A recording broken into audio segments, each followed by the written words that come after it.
Wi-Fi? Oh, it's the date of our first game, so 052521.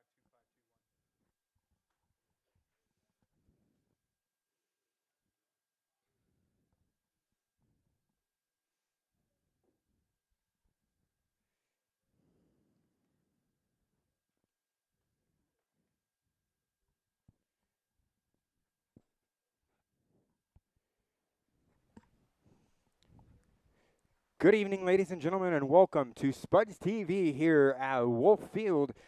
My name is Dakota Haynes, the broadcaster for the Canyon County Spuds. Joining me tonight, Santina Zito. Hi, Spuds fans. This is my first broadcast, so you're going to have to hang with me as we kind of learn a little bit together. Super excited to be here tonight, though. Well, tonight, the Canyon County Spuds take on the Mining City Tommyknockers for the 7th time this year. This is the second time that the Tommyknockers have come to Wolf Field here in Caldwell, Idaho. Tonight, the starting lineup for the visiting Canyon County Spuds. Leading off, the center fielder, number 14, Jake Walker. Batting second, the second baseman, number 3, Miles Hartsfield. Batting third, the third baseman, number 11, Carter Dobrinsky. Batting fourth, first baseman, number 16, Luke Trainer. Batting fifth, the catcher, number 19, David Melfi. Sixth in the lineup for the Tommyknockers is the left fielder, number 17, Justin Green. Seventh in the lineup, the designated hitter, number 37, Steven Strachan. Eighth, the right fielder, number 32, Hayden Brown. And rounding out the order for the Mining City Tommyknockers is the shortstop, number 8, Mike Ruggiero. The starting pitcher for the Tommyknockers is Drew Leonard. He started against the Spuds up in Butte, Montana. The starting lineup for the Canyon County Spuds. The right fielder, number 4, Lucas Danielwicks, leading off. Batting second, the shortstop, number 6, Danny Burns. Batting third, third baseman, number 24, Zach Tarlerman. Fourth in the lineup for the Spuds tonight, the first baseman, number 25, Joey Grabanski. Fifth is the left fielder, number 18, Cameron Grant. Sixth in the lineup is the second baseman, number 9, Owen Bischoff. Batting seventh in tonight's lineup for the Spuds, the designated hitter, number 10, Cody Vaith. Eighth in the lineup, the catcher, number 40, Kobe Lehman, making his Spuds debut. And rounding out the order for the Spuds, the center fielder, number 38, Gabe Childs, also making his Spuds debut. Starting pitcher for the Canyon County Spuds tonight, number 16, Gary Grosjean.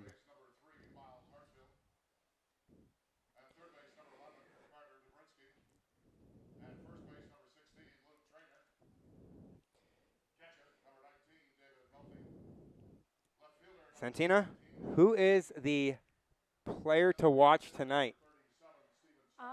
Well, we have a couple. I would definitely say, coming off the last game, I think it's going to be fun to watch our pitching. We had a really good outing last time with both Connor and Steven, so I think it's really important to keep the pitching momentum going. We've been struggling in the past, so that's what we're hoping to turn around. Other than that, our hitters have stayed pretty consistent. Our top of the lineup has been really good for us.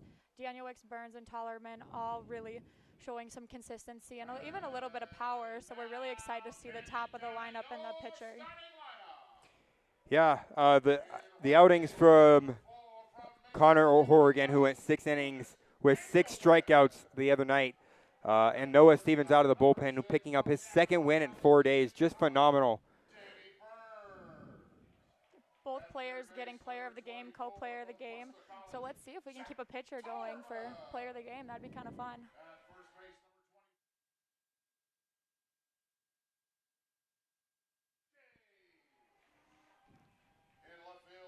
Yeah, tonight, once again, the starting pitcher for the Canyon County Spuds, number 16, Gary Grosjean.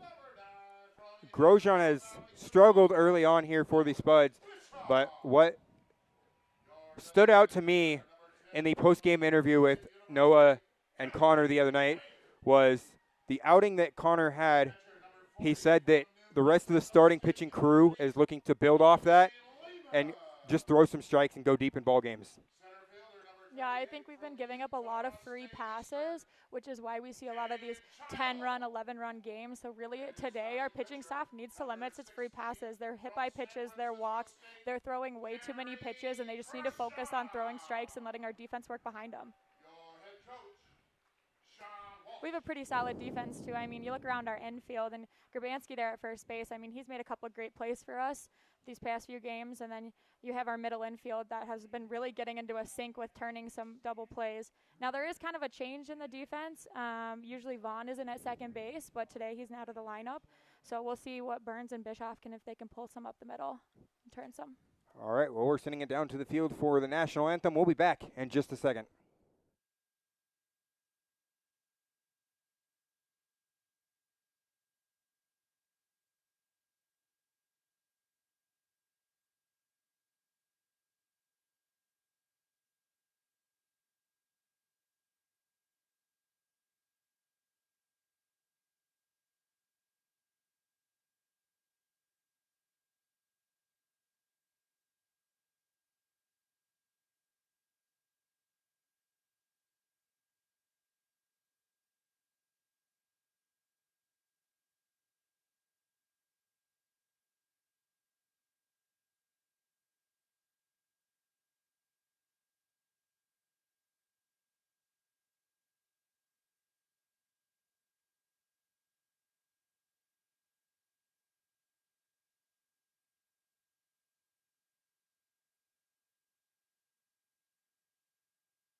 All right, well, welcome back, folks, as we are just about ready to go here at Wolf Field for Game 1 of this 3-game series against the Mining City Tommyknockers.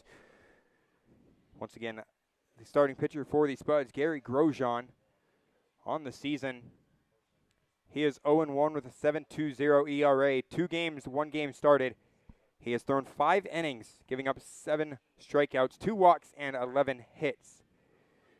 In the 2 games, Grosjean started against the Tommyknockers back on May 25th. He took the loss. In 4 innings, he gave up 6 runs, 2 earned, 8 hits. He walked 1 batter and struck out 6. On May 29th, up at Spearfish, a 22-11 loss against the Sasquatch, Grosjean went an inning, giving up 2 runs, both earned. He gave up 3 hits, struck out a batter, and walked a batter.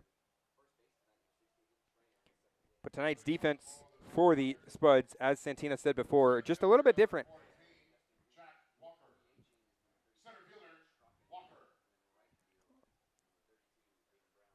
Jack Walker stepping into the batter's box for the Tommyknockers. As he steps into the batter's box.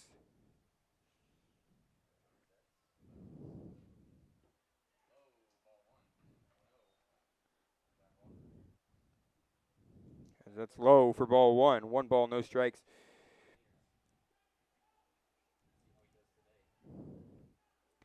Well, Jack Walker, 1-0, fouled off to the right side, 1-1.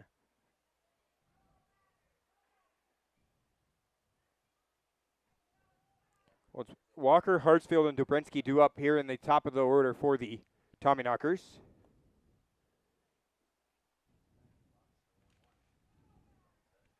The 1-1 pitch on its way. Strike called on the outside corner, 1-2. Well, two players making their Spuds debut here tonight. Center fielder Gabe Childs and the catcher Kobe Lehman.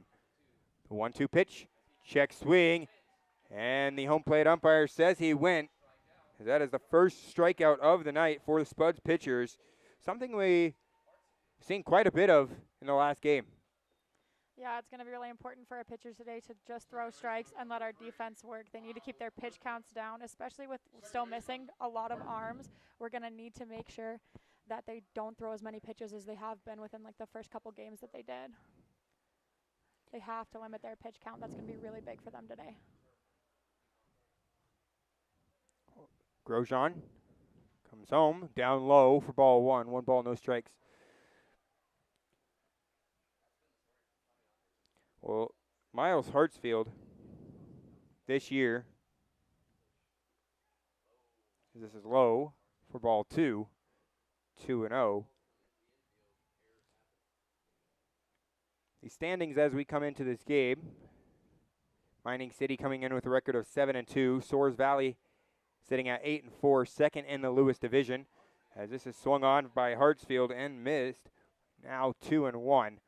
Wheat City with a record of 6-6. Casper currently 3-8. The Canyon County Spuds a record of 4-7, and Badlands Big Sticks 3-9. If you look on point streak, there's 2 games still not being finalized, but the Spuds won those 2 games. Grosjean gets a sign. The 3-1 pitch on its way, fouled back. 3-2 as the count runs full.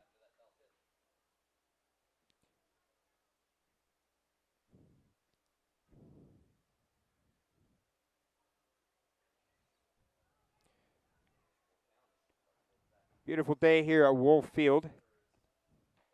Time of the game, 7:05. First pitch as this misses outside for ball 4. The weather here at Wolf Field at first pitch, 79 degrees. Not a cloud in the sky.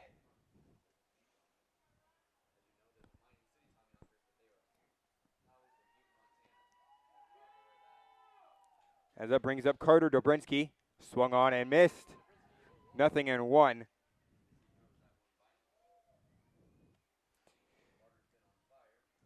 Well, Carter Dobrinsky coming into tonight. Dobrinsky's hitting .375 through 8 at-bats. He's been really, really good in the last couple games for them. Yeah, Dobrinsky up in Butte, Montana, just crushing the ball off of the Spuds pitchers, especially in that third game.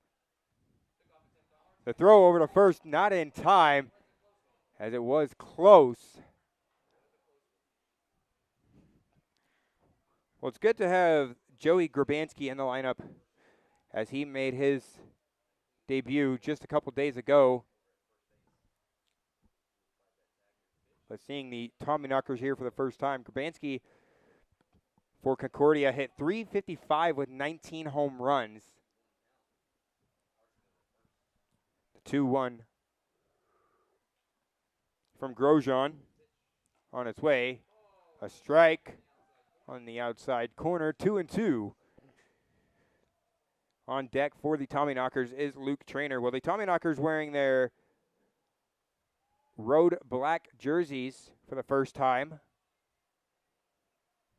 2-2 throw over to first. Not in time as Hartsfield gets back safely.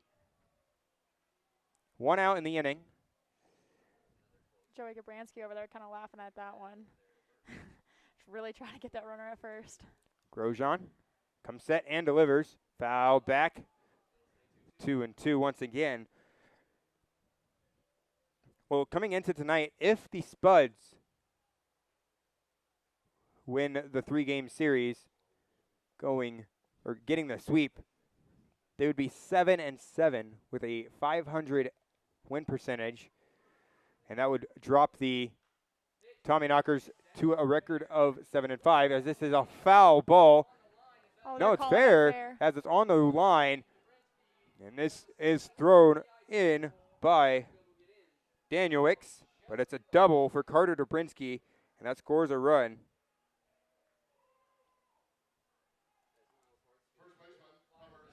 That's going to bring up the number 16, the first baseman, Luke Trainer.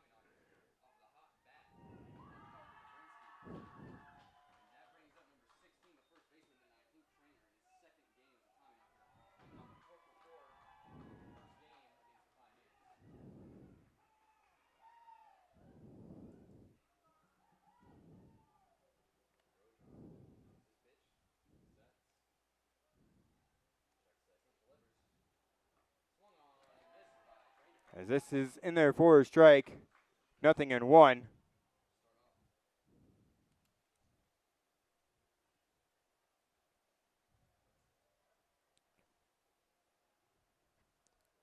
Grosjean, the 0-1 pitch. Hit a little chopper to the pitcher. Grosjean throws over to first in time for out number 2. But that does move Dobrinsky over towards third.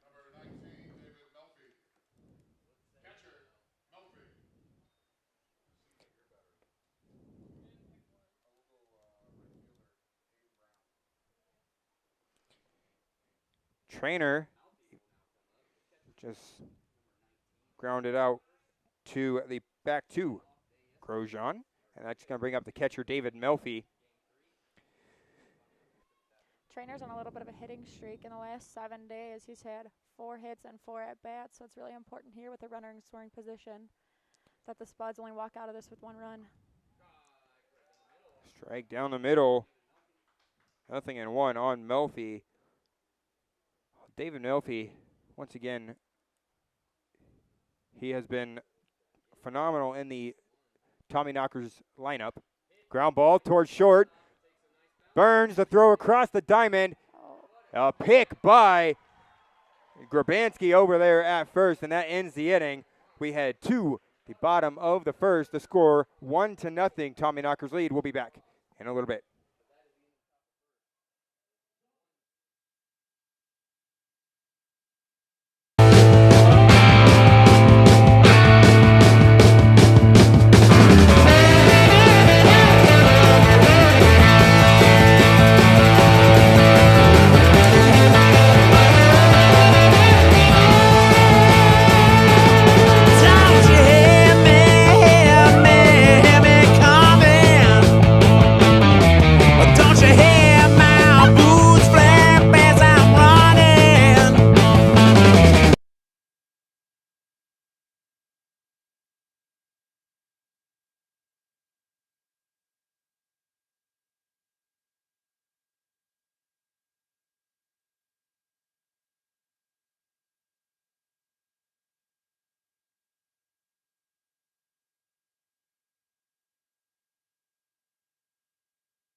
Welcome back here to Wolf Field, leading off the inning for the Canyon County Spuds. Lucas Danielix, he's playing in right field tonight. Normally catching for the Spuds, but outside for ball one. 1 ball and no strikes. Well, tonight's starting lineup for the Spuds looks like this. The right fielder, number 4, Lucas Danielix, leading off. Batting second, the shortstop, number 6, Danny Burns. Check swing, a call to strike on the outside corner. 1-1 by Drew Leonard. Batting third, the third baseman, number 24, Zach Tollerman. Fourth in tonight's lineup for the Spuds, first baseman, number 25, Joey Grabanski. Down low and inside. But it's called a strike. 1-2. Fifth in the lineup for the Spuds, left fielder, number 18, Cameron Grant. As that gets away. 2-2 now. Well, Lucas Danielix hitting over 400 on the season. Missing a couple games in point streak. Low and inside, ball 3. 3-2.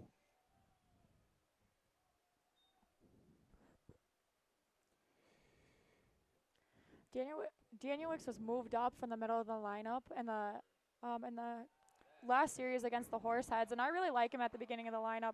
He just stays calm and collected, and he's by far one of our most consistent hitters. Well, that gets away from the catcher down low for ball 4, so it's a runner on first with no out in the inning with the leadoff man, Danielix, aboard. That's going to bring up Danny Burns. Well, as you mentioned, Lucas Danielix, he moved up in the lineup. He was struggling a bit, so they moved him down. But he really has been a really great leadoff man, hitting first in the lineup. But the real reason why they moved him down was just to limit a couple at-bats as he was hurting.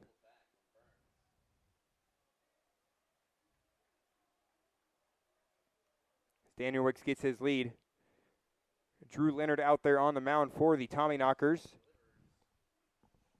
Strike 2 on the outside corner. So 0-2 here.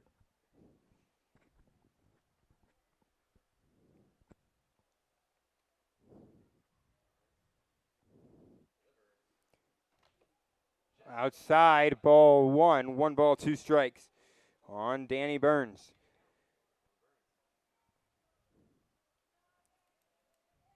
Tollerman on deck for the Spuds. Leonard. The 1-2 pitch on its way. Ground ball up the middle. Ruggiero, the throw to first. In time for the double play.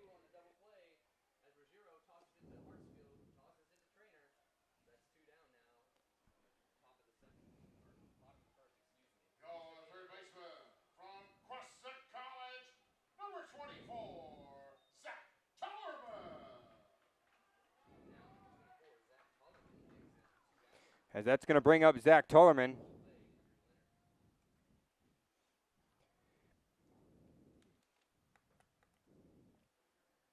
Tollerman currently leads in RBIs right now, so I mean, that kind of sucks the double play happened because we like to see Tollerman come up with runners on base and runners in scoring position. So right now, we're just hoping that Tollerman can get something started for us. Ground ball right to the second baseman, who is playing more towards second base than first, but that's going to be a ground out for Tollerman as we head to the top of the second. It was 1, 2, 3 for the Spuds. It'll be Green, Strachan, and Brown due up when we come back.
Welcome back, folks, as we are back here at Wolf Field. Sorry about the delay there on field. Just went a little bit late. If you were watching, it was a really good race. 3 kids delivering a pizza. It was kind of entertaining. Justin Green leading off the inning for the Mining City Tommyknockers. The 0-1 pitch swung on and missed. 0-1 on Green. Well, Justin Green, early on in the year for the Tommyknockers, playing in center field, now moving over towards left, as he is the left fielder for the T-Knox here, as this is extra bases. The throw into second, just in there in time for a double. That's going to bring up the designated hitter, Steven Strachan. So it's Green, Strachan, and Brown to lead off the inning for the Tommyknockers. Gary Grosjean in the first inning gave up 1 run, struck out a batter, and walked 1 as well. Inside corner, 1-0.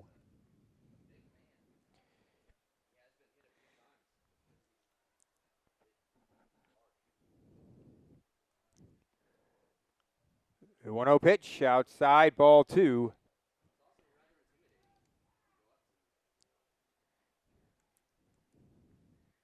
Now 2-0 on Strachan.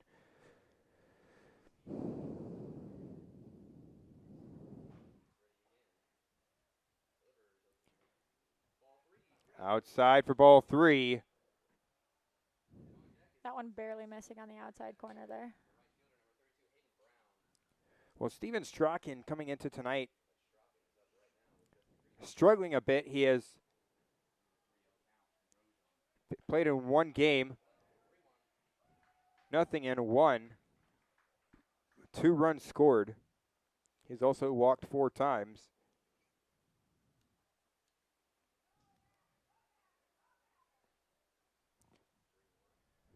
The 3-1 pitch, swung on and missed. Now 3-2. Correction, Steven Strachan also has played 5 games. There's 2 names for him on point streak. So he's hitting under 400 on the year. 3-2 pitch on its way from Grosjean, fouled off to the right side. 3-2 once again.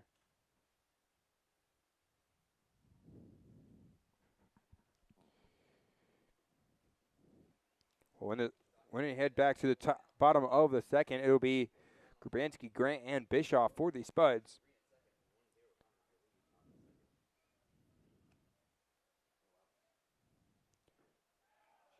And that is called strike 3. So that is the second strikeout of the night for Gary Grosjean.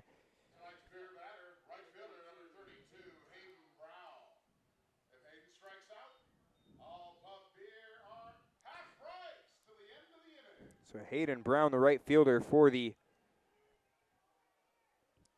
Tommyknockers, coming in tonight as the beer batter. So it's Brown and Ruggiero for the Tommyknockers.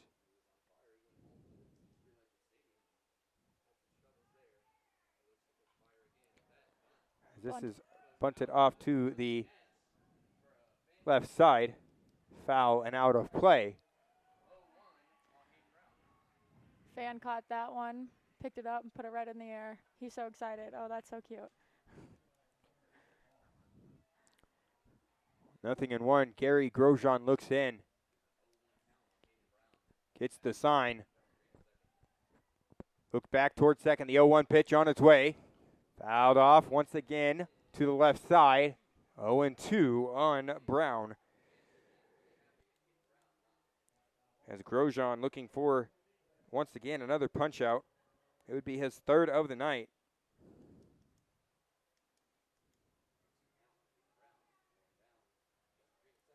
The 0-2, Grosjean comes set. And delivers inside for ball one. 1 ball, 2 strikes.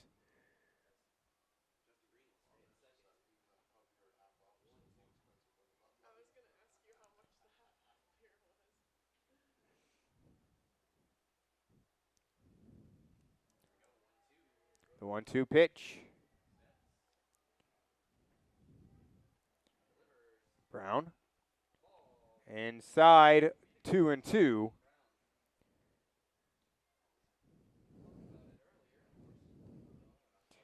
Well, Gary Grosjean coming in here with a record of 0-1. The Spuds looking to turn around their fortunes here early on in the year. A 2-2 pitch. The pitcher's looking to throw more strikes. 2-2. Swung on and missed, as that is the 3rd strikeout of the night for Gary Grosjean out there on the mound. Gary Grosjean really attacking that inside corner on these hitters, and he's gotten a lot of them to swing at it. Well, that's going to bring up Mike Ruggiero.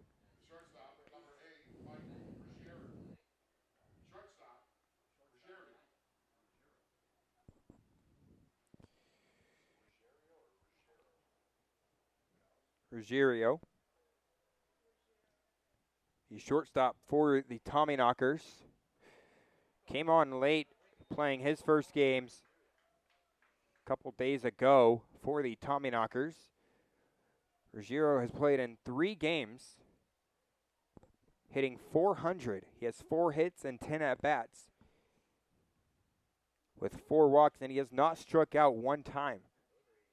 The 0-1 pitch, ground ball towards second. Bischoff, the throw to first, in time for out number 3, and that will end the inning. We head to the bottom of the second, where it's going to be Grabanski, Grant, and Bischoff due up for the Spuds. We'll be back.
Welcome back here to Wolf Field, folks. My name is Dakota Haynes, bringing you Spuds Baseball alongside Santina Zito.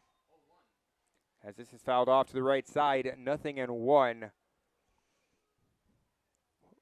Santina joining me for the first time tonight, as we were waiting for a audio piece to come in. As this is in there for strike 2, 0-2 on Grabanski. Coming into tonight with a batting average of .300. He has 3 hits and 10 at-bats. Misses for ball 1. 1 ball, 2 strikes.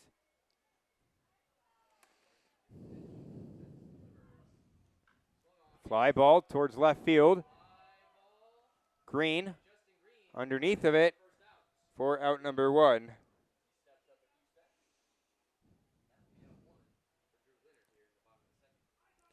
Well, Cameron Grant coming to the plate. A player to watch tonight.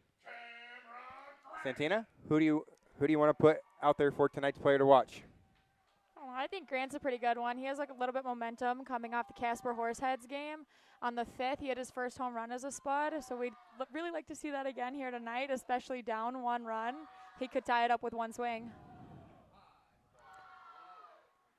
As this is high and inside for ball 1. 1 ball and no strikes. Cameron Grant is hitting 324 with 4 doubles, so he does have the 1 home run, but he's also supplying a little bit of other power numbers for Low us. for ball 2, 2-0.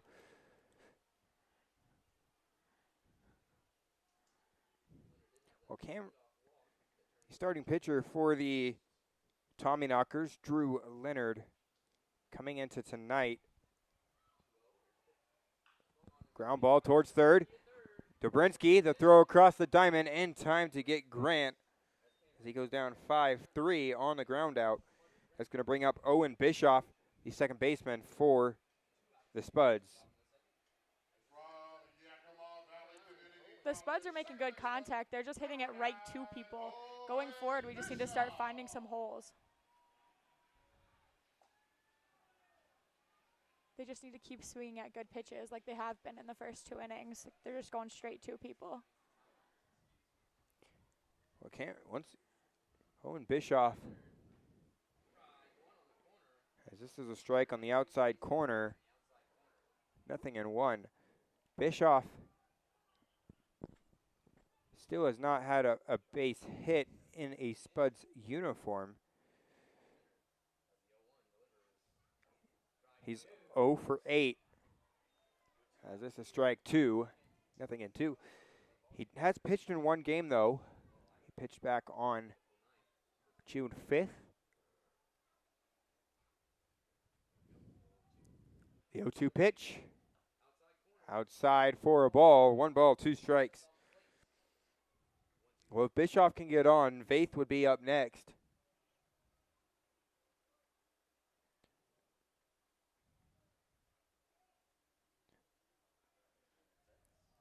The 1-2 pitch on its way from Leonard.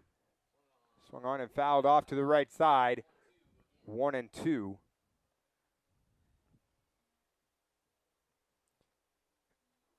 So Vaith, Lehman, and Childs in the bottom of the order for the Spuds.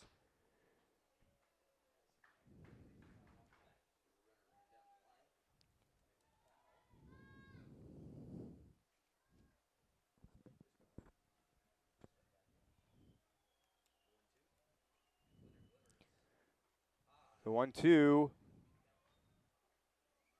Misses high Misses high. upstairs. Ball 2, 2-2.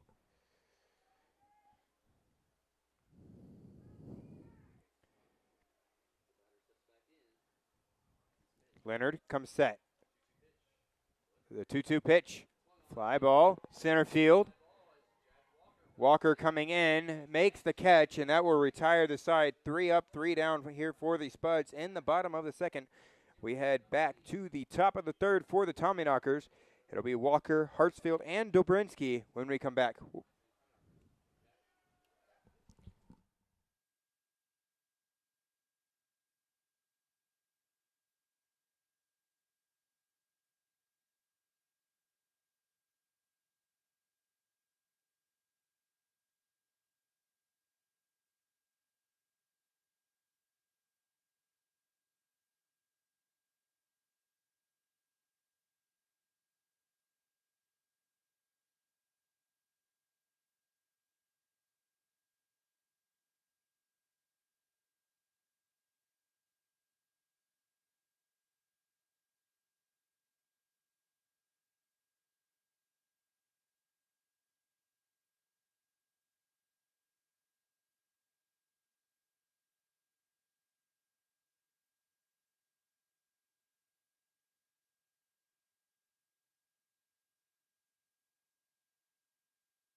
That's going to bring up the center fielder, Jake Walker, for the Mining City Tommyknockers. Bunt attempt. Lehman, the throw down to first in time for the. Foul ball. Oh, they're going to say I'll it's call it foul. ball. Well, the first base umpire had called him out. Now, head coach Sean Walsh out to talk to the umpire. Yeah, I'm going with that was a fair ball. It looked like it was in the line to me. I couldn't agree more, as it looked foul or fair. Excuse me. Oh, the umpire's pointing on foul territory. Now they're bringing him back into the box. Oh. Well, Lehman was in fair ground, so I don't know how that was foul, but nonetheless, 0-1 on Jack Walker. Grosjean comes set the 0-1 pitch. Ground ball towards short. Burns the throw to first in time for out number 1. So either way, whether he was out there or now. Joey Gabransky with another great scoop on that play. He consistently proves every game that he is our best first baseman, and so I'm really glad to see him in the lineup there at first base. Grabansky did start his Spuds debut in left field, and they moved him over. So it's good to see that he stayed there for the past couple games. Yeah, Joey Grabansky, a first base / outfielder who can also DH with his power, hitting .355 for Concordia with 19 home runs. So a big man coming into the lineup with a lot of power for the Spuds. That pitch misses low for ball 1. The 1-0 pitch from Grosjean. Ground ball towards second over the head of Bischoff. That gets out into center field as Childs makes his first play out in center field for the Spuds. It's going to bring up Carter Dobrinsky.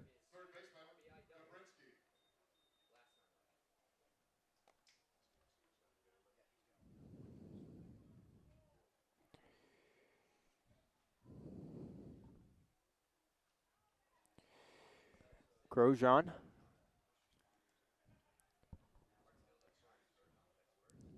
This is a bunting situation, so the Spuds defense needs to be ready for this batter to bunt. The Down Tommyknockers low. aren't afraid. They just showed it. There was a bunt attempt in the first inning as well, so they're not afraid to bunt. And so I think our Spuds defense needs to be ready for anything, either them to hit or for them to play small ball a little bit. 1-0 for a strike. Now in there, 1-1 to Carter Dobrinsky.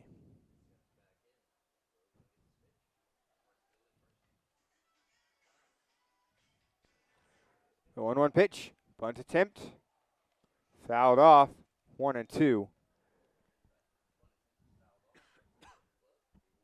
The Spuds have to be ready for small ball in this tournament, especially if Grosjean is a strikeout pitcher. They're going to try to put it in play with some of the bunts. 1-2 pitch. Throw over to first, and they got him for out number 2. So he gives up the single, but now it really doesn't matter since he gets him at first base. Great What a throw by Gary Grosjean over to Grabansky, who once again making stellar plays over there on first for the Spuds. Well, that brings us to our defense tonight for the Spuds. Hit down the left field line, foul. Out in the outfield, we have Grant, Childs, and Danielix from left to right. On the infield, Tollerman, Burns, Bischoff, and Grabansky. Behind the dish, we have Kobe Lehman making his Spuds debut, and on the mound, Gary Grosjean. The 1-2 pitch. Down low for ball 2, 2-2.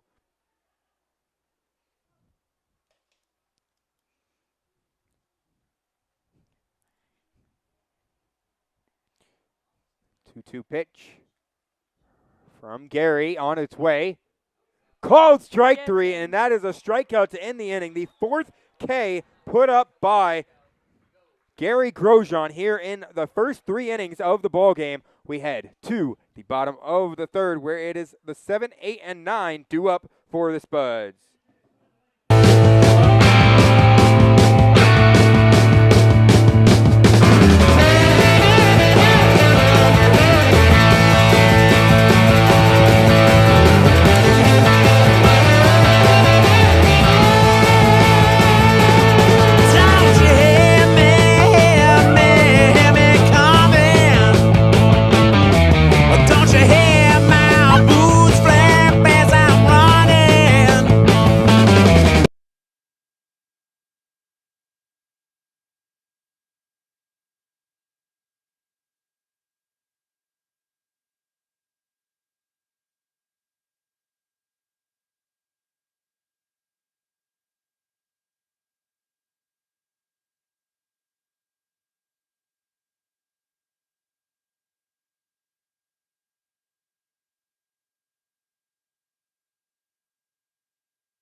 Welcome back here to Spuds TV. My name is Dakota Haynes, bringing you Spuds Baseball alongside Santina Zito. First pitch to Cody Vaith, down low for a ball. 1 ball, no strikes. Really hoping the Spuds can use our pitching momentum into hitting. Our pitchers had 4 strikeouts, and so it's really time to flip it over and start to get momentum on the bat. Swung on and missed by Vaith, 1-1. Well, Cody Vaith DHing here tonight. Normally a catcher for the Spuds, but we're seeing Daniel Wicks, who is the starting catcher for the Spuds, out in right field. So Vaith DHing tonight with limited bats coming off the bench. This is for ball 2, 2-1.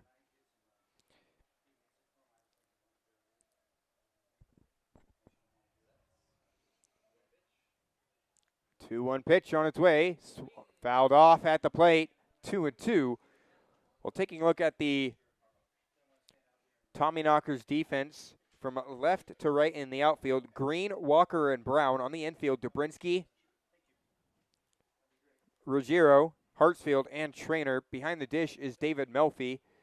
Curveball misses inside for ball 3 as the count runs full on Vaith. Starting pitcher for the Tommyknockers is Drew Leonard. The 3-2 pitch, fly ball into right field, and that is out number 1.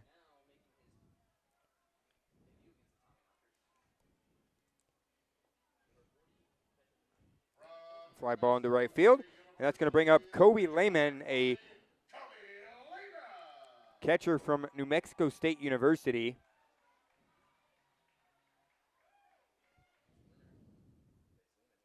Let's see what he can do here. First pitch to Lehman, swung on and missed. So that was a big swing Nothing from in Lehman. 1. Kobe Lehman swinging for the fences on that pitch. 1 out in the inning. Just need runners on base for the Spuds, as that's a strike 2 on the inside corner.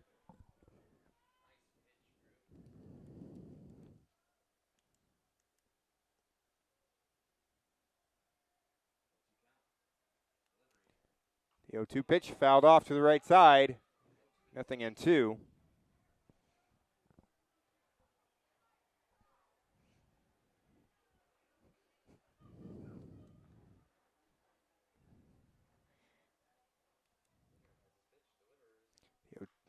One 0-2 pitch, line drive into right field. That's going to get down for a base hit.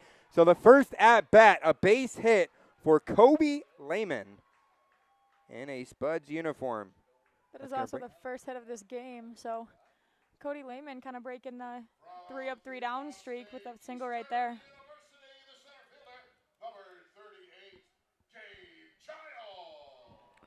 That's going to bring up Gabe Childs, also making his Spuds debut.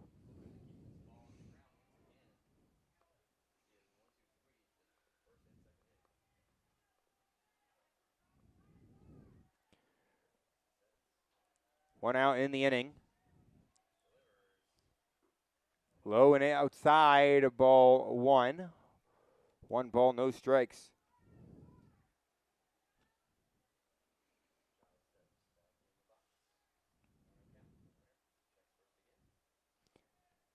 The 1-0 pitch, ground ball, back to the pitcher. Leonard goes to second for 1, over to first, not in time.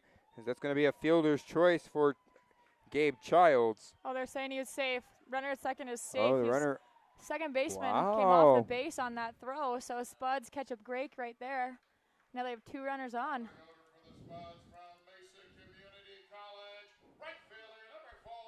Wow.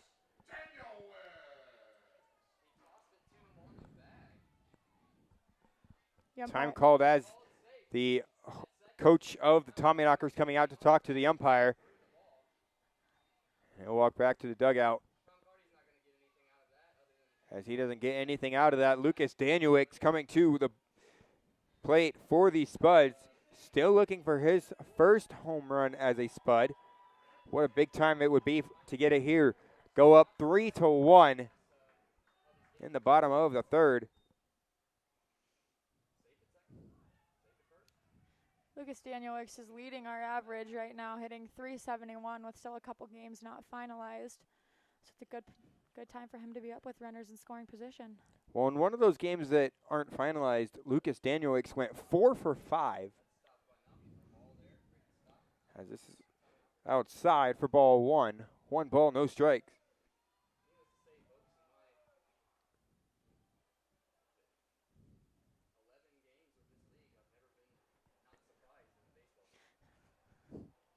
The 1-0 pitch on its way. Fly ball, right side of the infield, and a foul ground. Trainer makes the catch. 2 outs in the inning.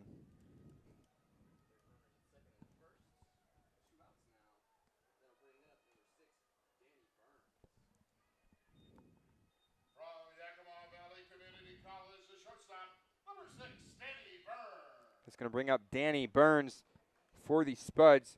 Last time up, he grounded into a double play.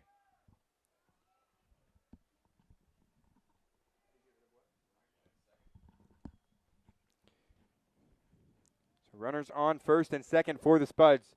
Fouled off to the right side over towards the Spuds dugout. 0-1. Burns just looking to hit something out of the infield here. It doesn't need to be hit hard. It just needs to be hit in the right spot.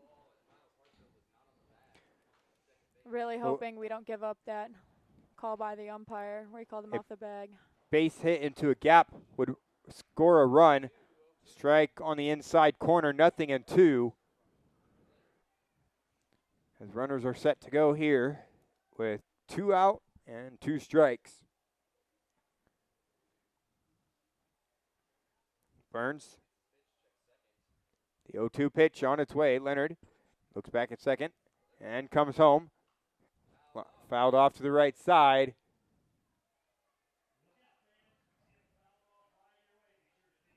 Nothing and 2 once again. Once again, Danny Burns still looking for his first hit as a Spud.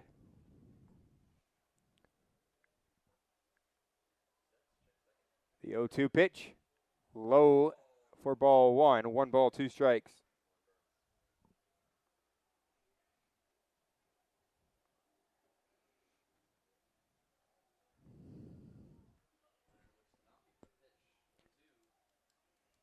The 1-2 pitch on its way. Long fly ball to left field, right to Justin Green. As that will end the inning. We head to the top of the fourth as the Spuds leave 2-1. When we come back, it'll be Trainer, Melfi, and Green due up.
Welcome back to SpudsTV. Leading off the inning for the Tommyknockers is Luke Trainer.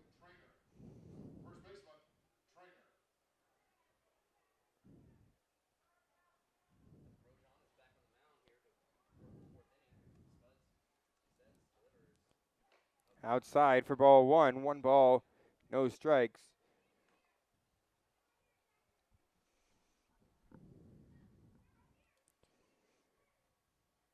The 1-0 pitch. Low and inside for ball 2.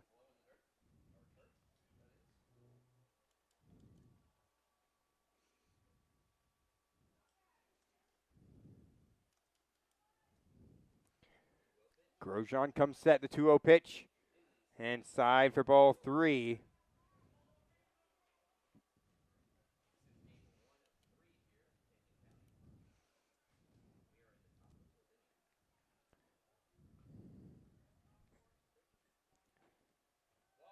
As that is a 4-pitch walk for Luke Trainer. It's very uncharacteristic for Grosjean. He's been pretty solid through throwing strikes. It's going to bring up David Melfi, the catcher for the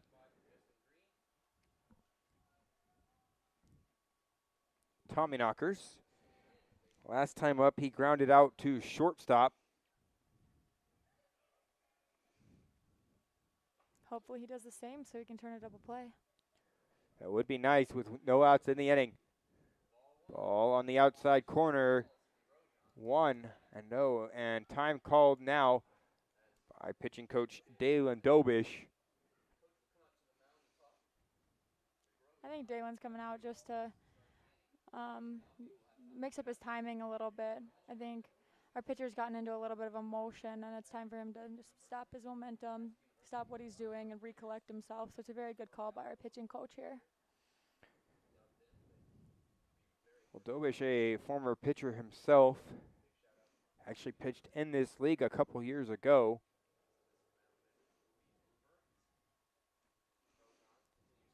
Knows what it takes to get guys out. Dakota, if you had to guess, what do you think you just said? Probably told him to locate his pitches. I mean, that's what I would say to him.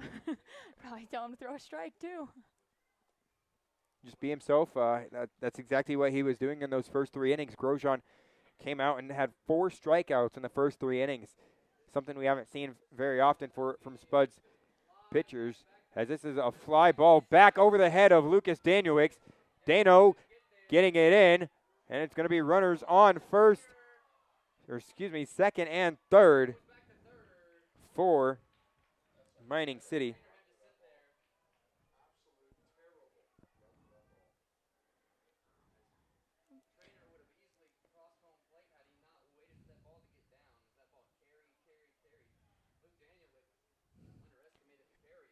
Lucas Danielwick's not able to get to that ball in time. It's going to bring up Justin Green, the center fielder.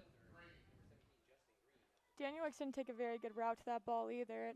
He kind of drifted a little bit to his left and then turned around to his right. He got really mixed up in that fly ball. I think a little bit because of the sun and a little bit because he's unfamiliar out there in right field. Danielwick's usually behind the plate for us. For strike one.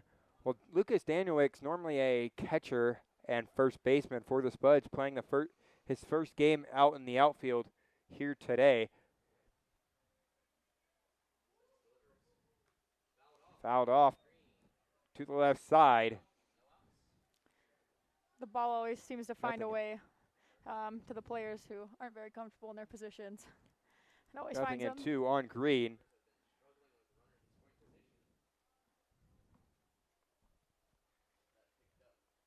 Grosjean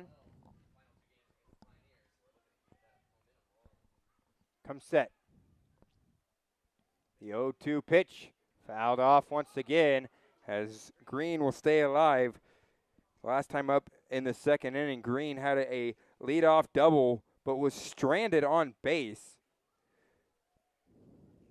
As after that leadoff double, it was 2 straight strikeouts for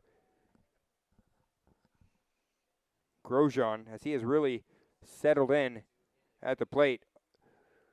The 0-2 pitch inside for ball one.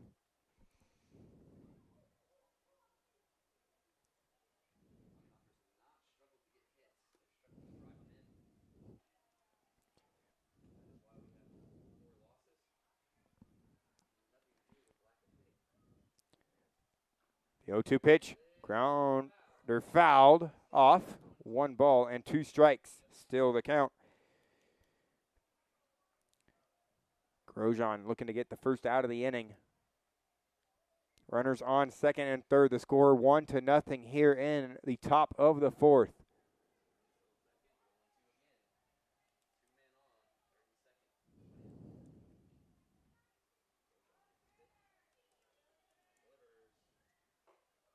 Outside for ball 2. 2-2.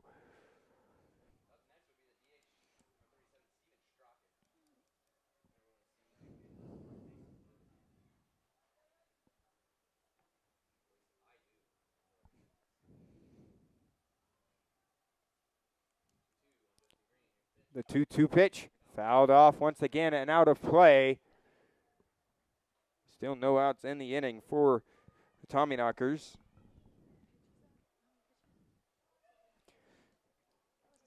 So the Spuds trail 1-0. Runners on second and third for Mining City. 2-2 pitch from Grosjean. Low and inside, gets away from the catcher and gets away from the pitcher on the throw. Run comes into score as Lehman couldn't get it accurately to Grosjean. If you make an accurate throw right there, there's a better chance to get him. That would have been a pretty close play with a decent toss.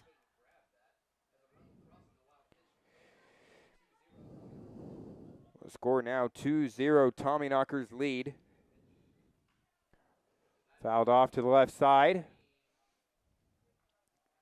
Now I hope the wild pitches and pass balls don't become something consistent, as the Spuds have struggled with free passes, wild pitches, and pass balls all in the past couple games. Grosjean was doing a good job up until just that pitch, so let's just hope that's a little bit of a mistake and a mess up. Well, the infield playing halfway in. 3-2 pitch, fouled off to the left side once again. That was a 10th pitch of this at bat, so Tommyknockers doing a really good job battling, but let's hope Grosjean can get out of this one right here. Grosjean just looking to get out of the inning with just a 1 run. The 3-2 pitch comes set and delivers. Line drive through the middle for a single off the bat of Justin Green. It's going to bring up the designated hitter, Steven Strachan. The run does come in to score, however. So now it's 3-0, Tommyknockers lead.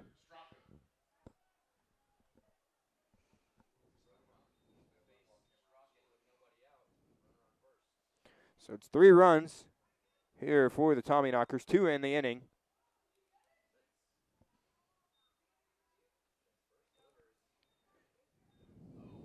Low and outside for ball 1. 1 ball, no strikes.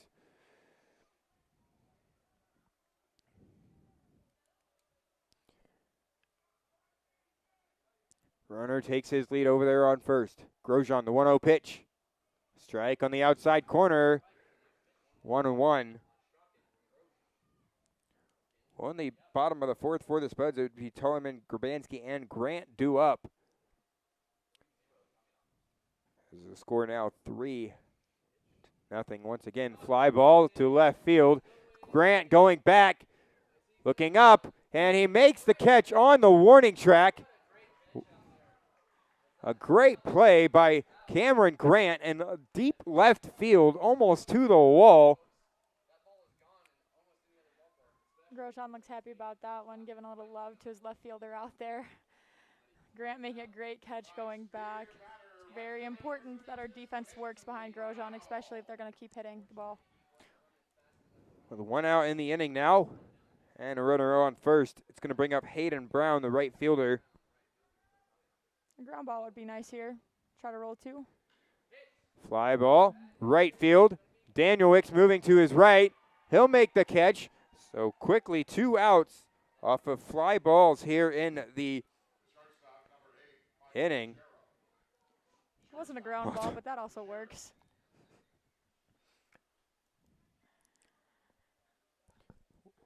Well, Gary Grosjean, normally a ground ball pitcher, with 2 quick flyouts with a runner on first and 2 runs already in. First pitch to Ruggiero. Misses for ball 1. 1 ball, no strikes.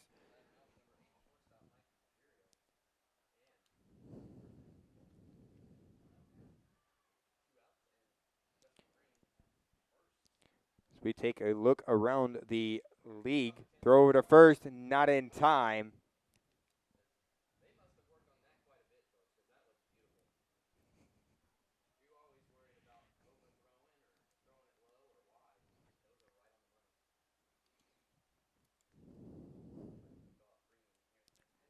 One 0 pitch. Low for ball 2. 2-2.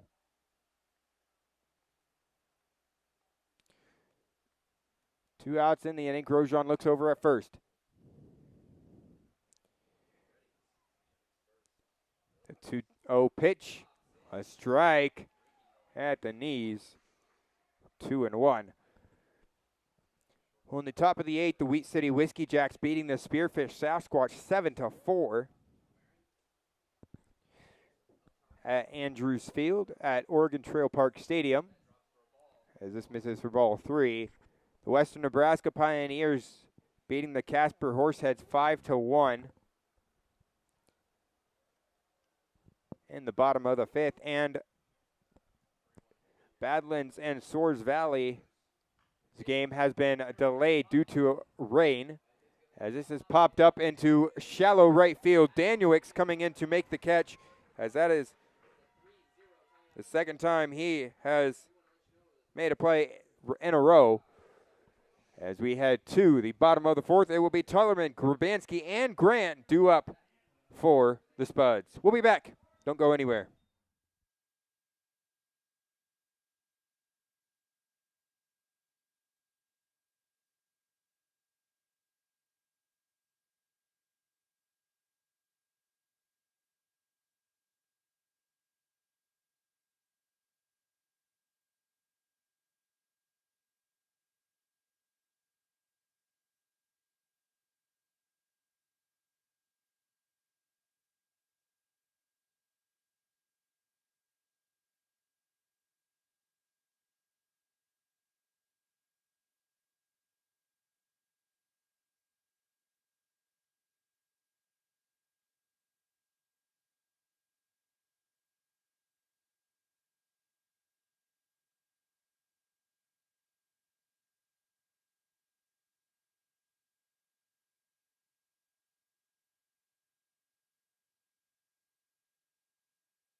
Tullerman up to bat here in the bottom of the 4th.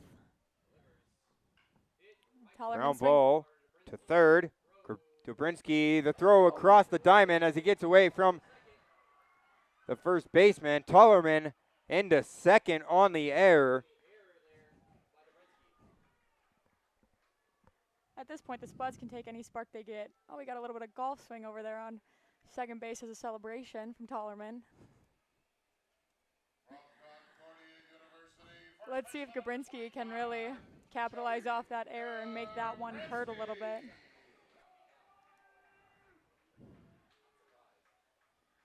That's going to bring up Joey Grabansky, the first baseman for the Spuds, still looking for his first home run.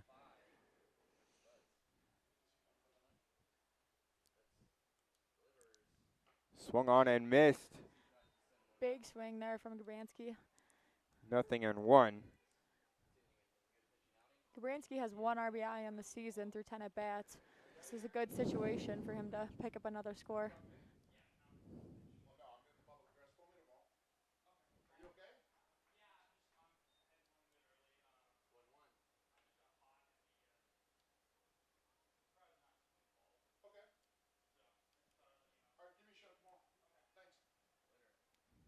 The 1-0 pitch.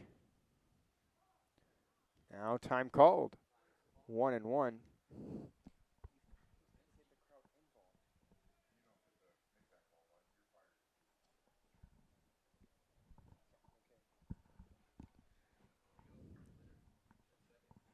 One pitch. Outside for ball 2. 2-1. The count on Grabansky.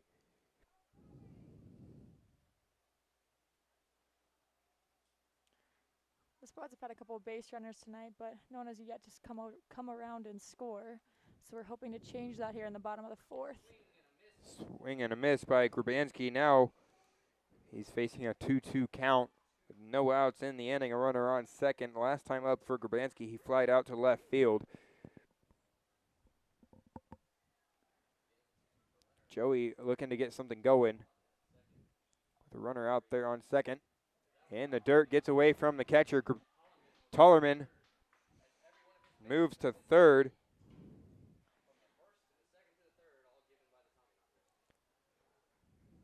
Well, on Sunday night, the Canyon County Spuds had a 8-run 8th inning.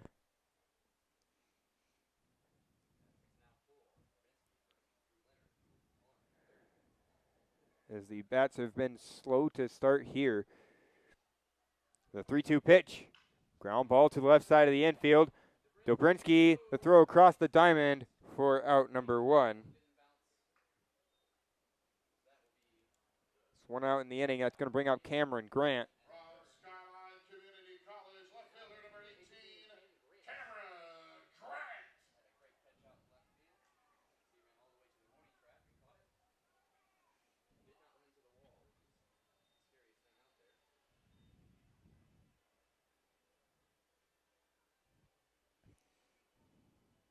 The left fielder for the Spuds, he grounded out to third the last time up.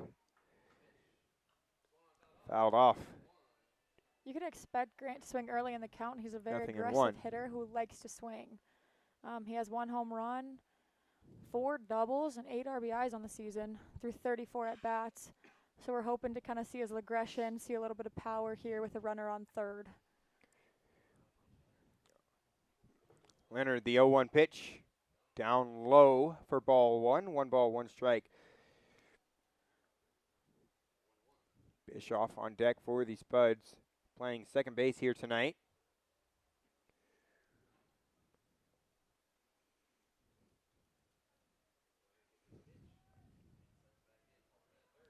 The 1-1 on its way.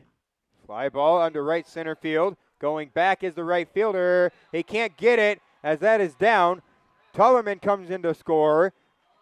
And that's going to be an RBI double for Cameron Grant.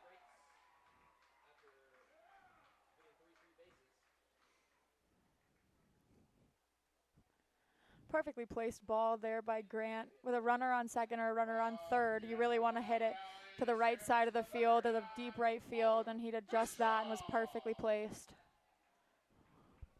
Let's see if Bischoff can keep it going and spark a little momentum here. The last time up, Owen Bischoff had flied out to center field.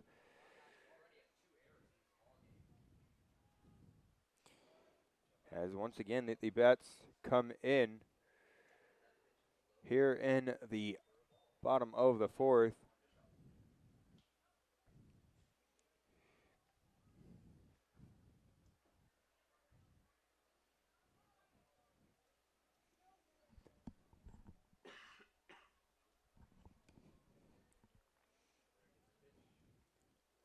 The 1-0 pitch on its way. Low and inside for ball 2. 2-0.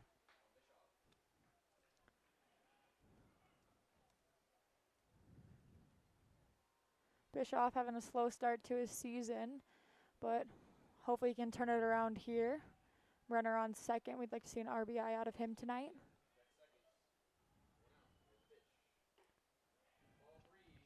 Outside for ball 3. 3-0 Bischoff on being very Bischoff. patient tonight. It's good to see Bischoff has quite a number of strikeouts, so it's nice to see him seeing a couple pitches, getting deep into counts to hopefully change his batting average around.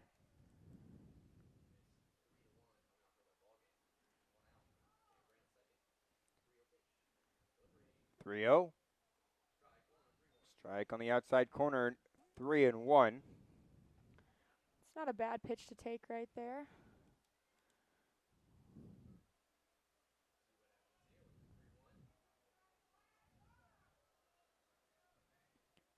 Leonard comes set once again.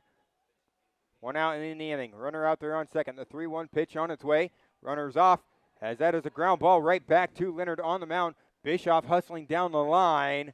The throw from from Leonard there in time. Now, it looked like Grant was running a hit and run. Maybe Owen Bischoff knew he was going to swing at the pitch.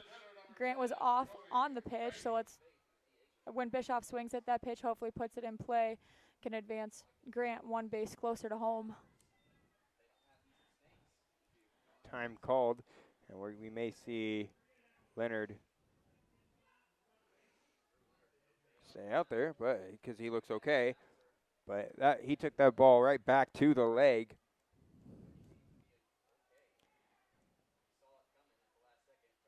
He just got far enough in front of that ball so it didn't get past him, blocked it with his body. Would have been nice to see that one sneak through.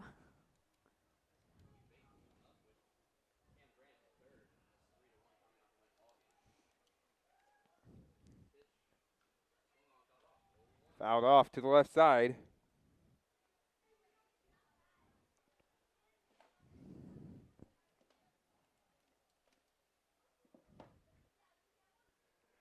Nothing in one on Cody Vaith. And that's going to bring in a run for the Spuds. So it's now a 3-2 ball game here at Wolf Field in the bottom of the fourth.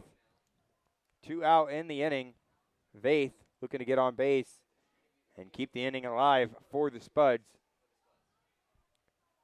Grant had a good jump on that ball. Came in, slid in very nicely. Not even. The 1-1 pitch swung on and missed by Vaith.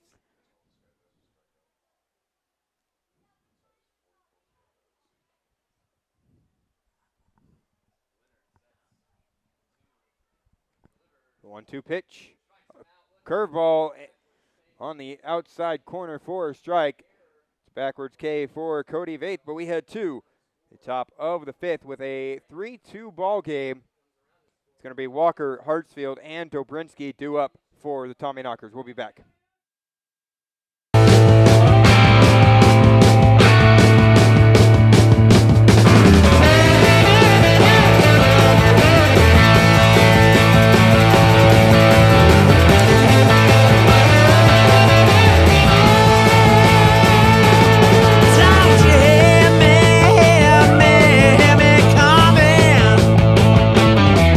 Don't you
First pitch fouled off to the right side.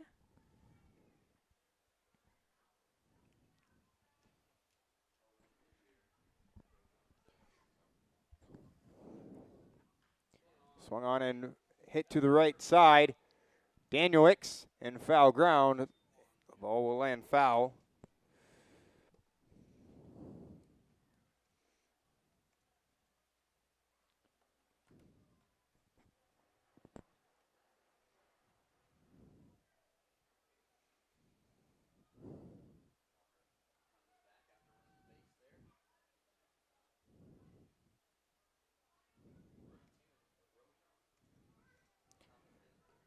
The 0-2 pitch. Walker steps back in.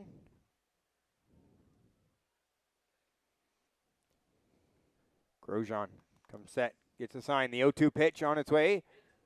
Right back to the shortstop. The throw to first in time for the out.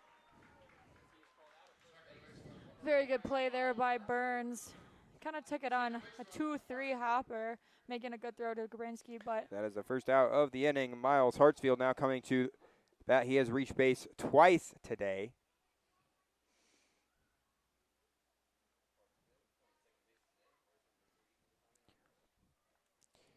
Miles Hartsfield had a base hit and a walk. He came around to score in the first inning off the walk. Strike on the outside corner.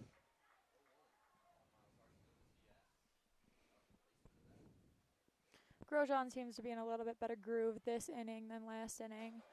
He's coming out with a lot more strikes. That one misses a little bit inside, though. Inside for ball one.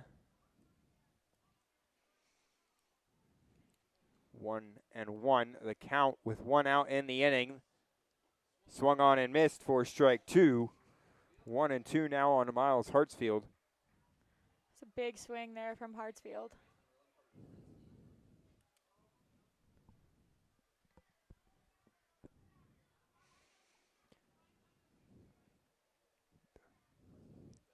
Grosjean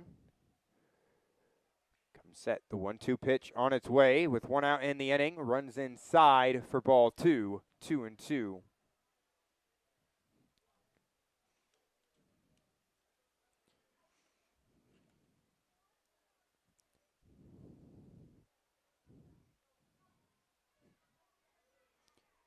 The 2-2 pitch.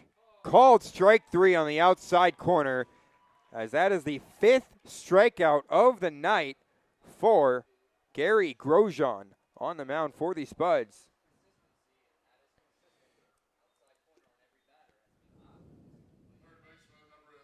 Grosjean having a lot better outing this game than he has at the two games in the past. His ERA doesn't really reflect how he's throwing tonight, which is good to see. Well, the ERA of many of our pitchers do not reflect how good they are, as it misses for ball one. One ball, no strikes on Carter Dobrinsky. It's good to finally see our pitching staff settling in. We've gotten a couple more arms as we've gotten later in the season, so I think that helps a little bit. They're not so overworked as they were in the beginning. Outside for ball two. Well, we're still without a couple arms, not to mention the three arms from Northwest Nazarene University. Congratulations to them for moving on once again in the NCAA Division II tournament. 2-0, fouled off to the right side. 2-1. Northwest Nazarene, a college right here in Canyon County.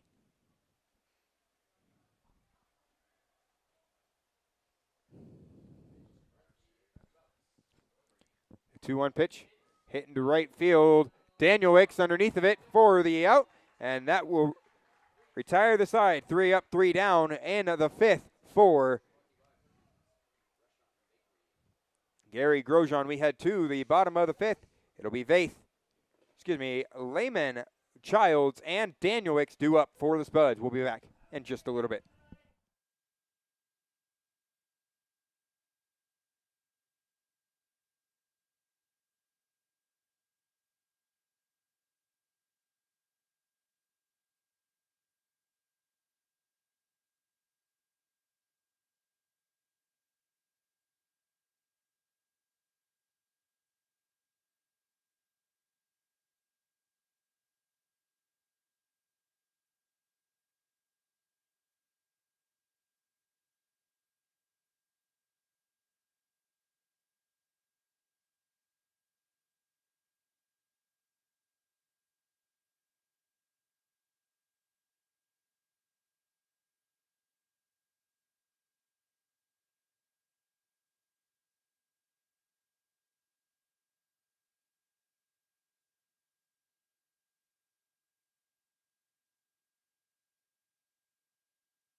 Welcome back here to Wolf Field. My name is Dakota Haynes, broadcaster for the Canyon County Spuds, alongside my color commentator, Santina Zito. 1-0 pitch, swung on and missed by Lehman. Lehman making his Spuds debut.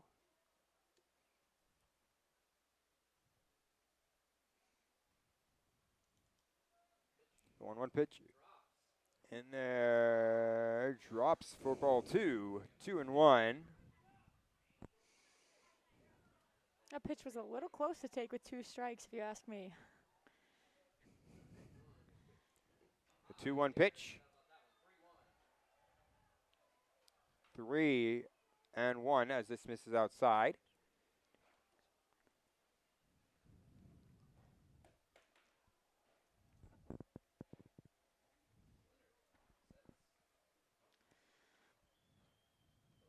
The 3-1 pitch, high and outside for ball 4. And that's going to be a 5-pitch walk for Kobe Lehman. That's going to bring up Gabe Childs. Cody Lehman's on base percentage right now at 1,000 through 2 at-bats. Center fielder number 38, Gabe Child.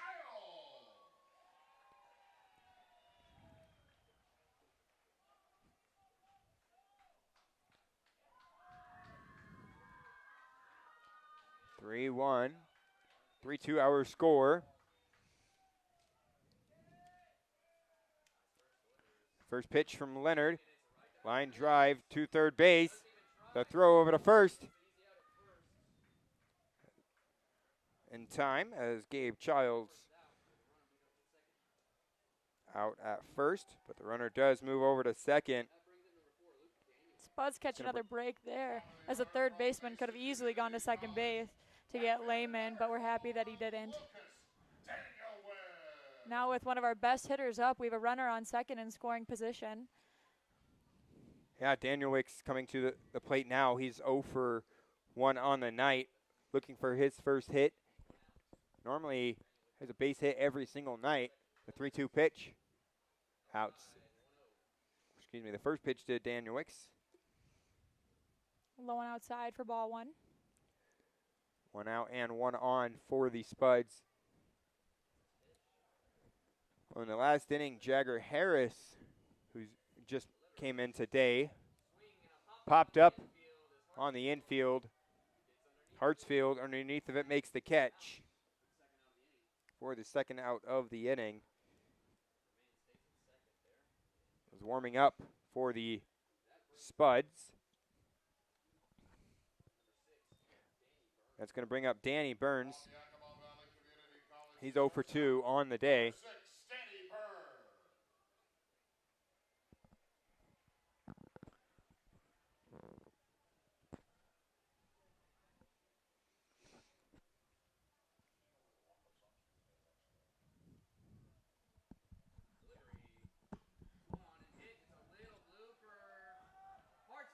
Oh.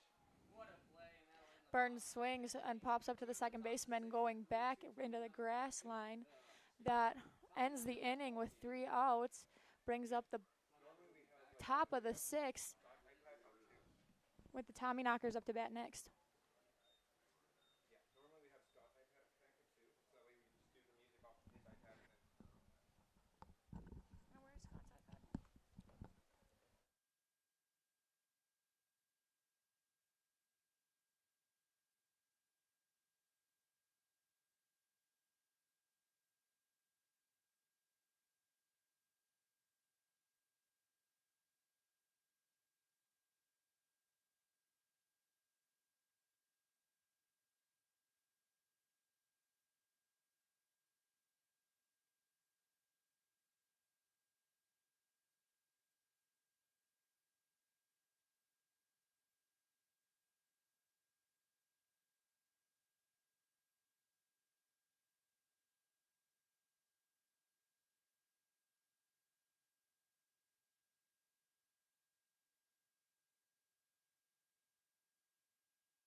leading off for the Tommyknockers, Luke Trainer.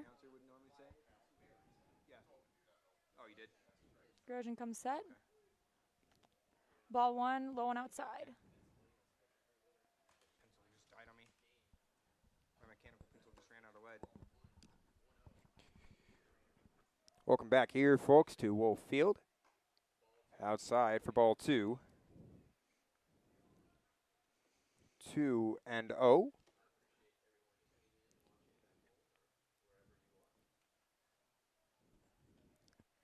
Five hits for the Tommyknockers. Ground ball to Burns. Excuse me, that is a Bischoff. The throw over to first in time. One out in the inning. Spuds defense has been very solid tonight. No errors so far, but just Tommyknockers hitters just hitting them where we aren't. So it's really good to see, to lead off the inning with a ground out right there. Start the inning with 1 out right away. No base runners.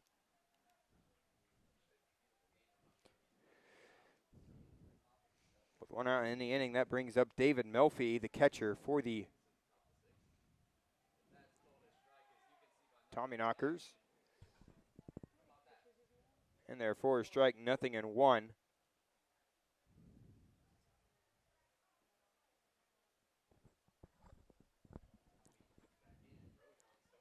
The 0-1 pitch. Called strike 2 on the outside corner. 0-2.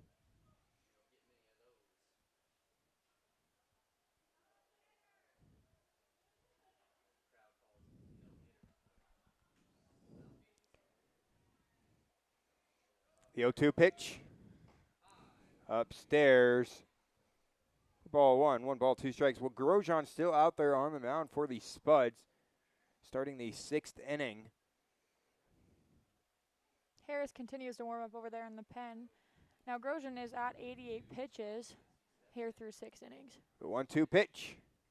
Swung on and missed in the dirt. Lehman, the throw to first in time. As that is the 6th punch out of the night for Gary Grosjean.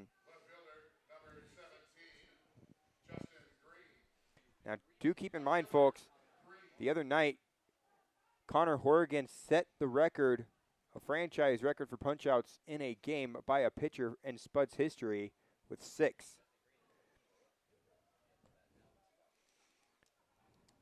Gary Grosjean currently at 6. As that misses outside for ball 1. 1 ball, no strikes.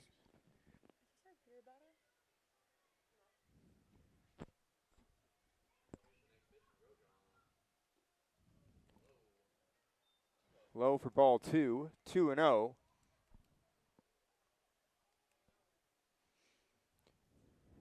Two out in the inning. 3-2 our score. 2-0 pitch from Grosjean. Ground ball up the middle for a base hit. That is a single for Justin Green. That's going to bring up Steven Strock, and he struck out back in the 2nd inning. And the last time up, he had a fly ball to left field that went all the way to the wall. But Cameron Grant there to make the play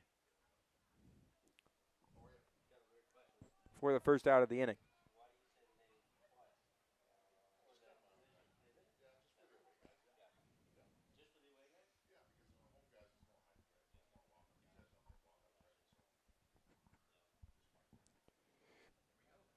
So 2 outs in the inning. Grosjean comes set and delivers. Runner is off to first. Popped up on the infield. Grabanski calls it off. And underneath of it to make the play, as that will retire the side. We had 2. The bottom of the 6th. Tullerman, Grabanski, and Grant due up when we come back. The score right now, 3-2. Tommyknockers lead.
Welcome back to the bottom of the 6th. Zach Tollerman leading off for us.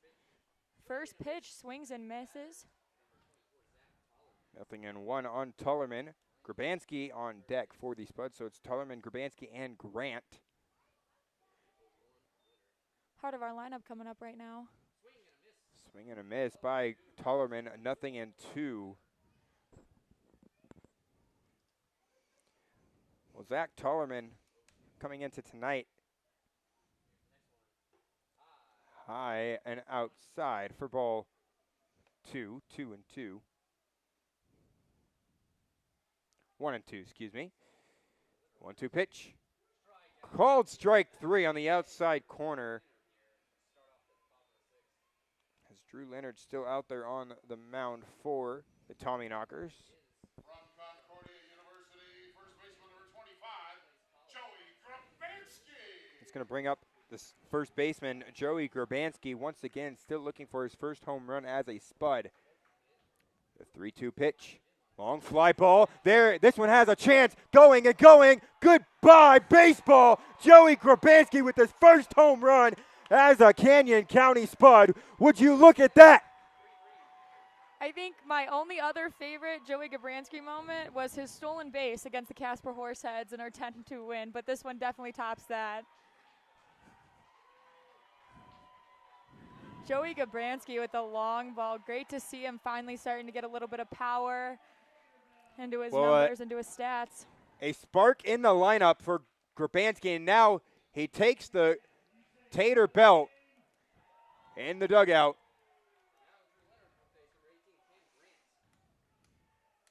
From Skyline Community College, left fielder number 18, Cameron Grant. So the score now 3-3.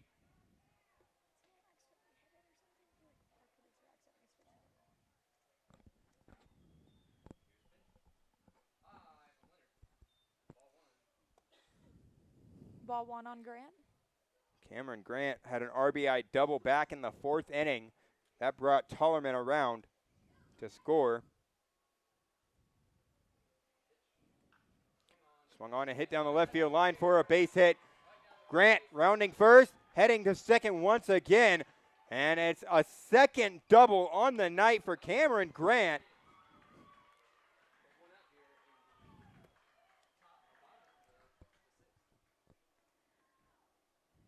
The middle of our lineup getting it started here for us in the 6th. Really hoping to keep this going. It's good to see the momentum, taking the momentum from our pitching into our hitting, and finally starting to see some runs on the board.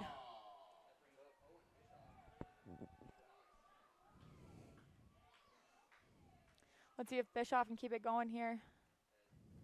Oh, time is And called. time called as the head coach of the Tommyknockers going to make a pitching change. And we will be back in just a little bit, folks, as we take a short break. We'll be back.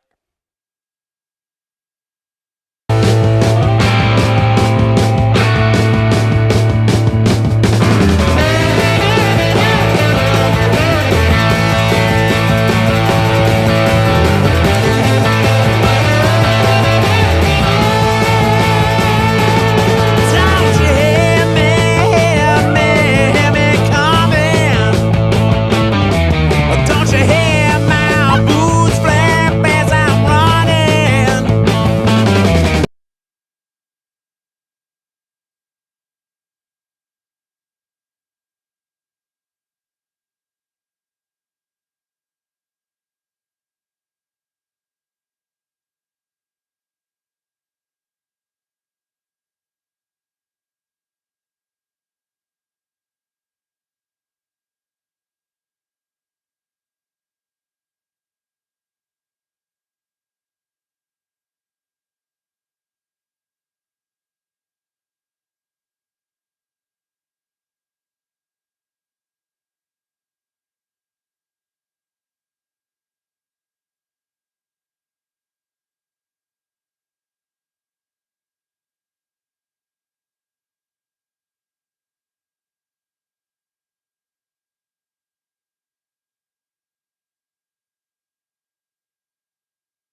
in a tie ball game. We're back here at Wolf Field. Joey Grabanski just mashed his first tater as a spud. 3-3, the score now. Outside for ball one, gets away from the catcher, but Cameron Grant going to stay at second. So it's back-to-back extra base knocks for the Spuds. Grant looks like he wanted to take third on that pitch, but just didn't get quite a good enough jump to take third. Probably a good call by Cameron Grant to stay at second. The 1-0 pitch. Bischoff once again looking for his first base hit as a Spud. The 1-0 from Juan Cerda, who is the new pitcher for the Tommyknockers. Throw down to third. Off. Oh. As they get Cameron Grant trying to swipe a bag.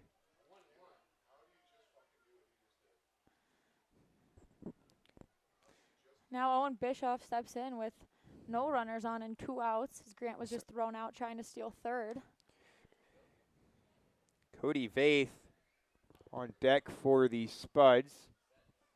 3-3 the score here in the bottom of the 6th. Low for ball 2, 2-1.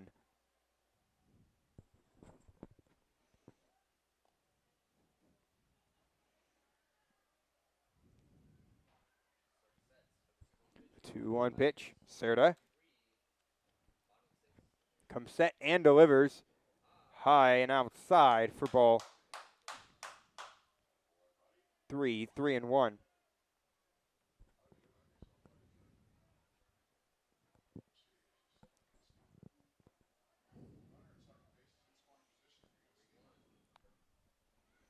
Three-one pitch. Outside for ball 4, so that's a walk for Owen Bischoff.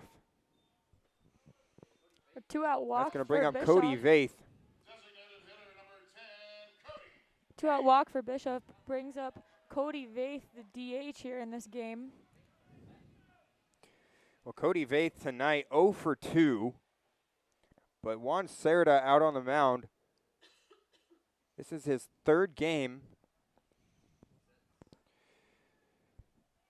Second time the Spuds have seen him. As this is a ground ball to second base, the throw to first, and tie. As that is the third out of the inning, but not before the Spuds tie it up off of a tater mashed by Joey Grabanski.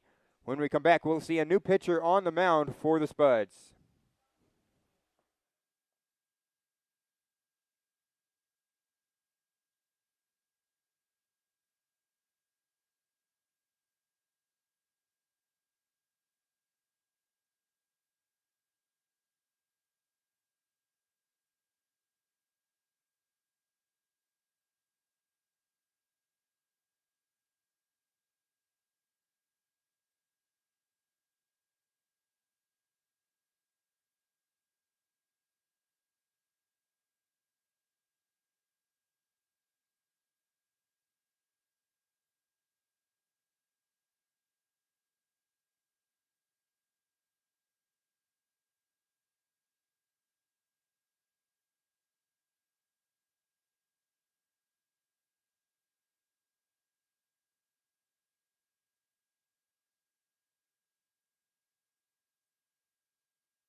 Welcome back here to Wolf Field. New pitcher on the mound for the Canyon County Spuds.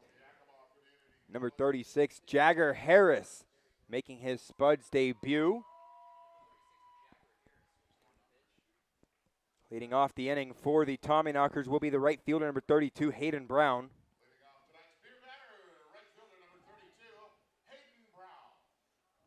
Harris coming in for the first time in a Spuds uniform. A swing, and that misses for ball one. 1 ball, no strikes.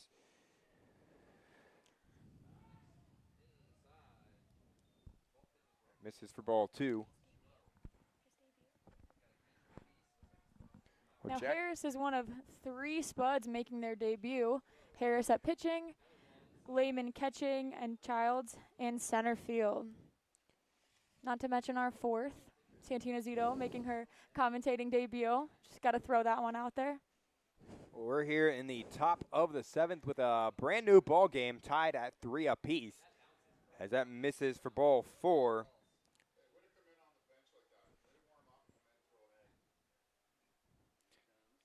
And that's going to bring up Mike Ruggiero. Time called by pitching coach Dalen Dobish. Going out to talk to Jagger Harris. Not sure why he came in and threw 4 straight balls.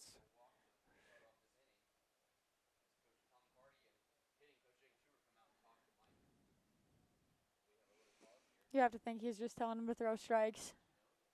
You really can't come off the bench and throw 4 straight balls out of the bullpen.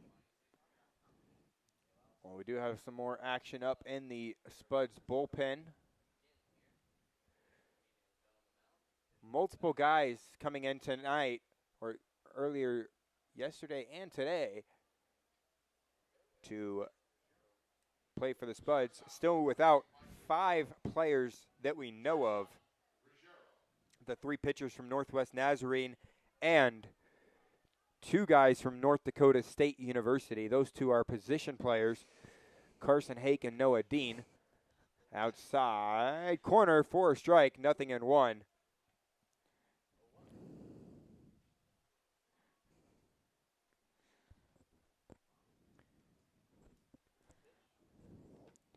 Throw over to first, and they got him.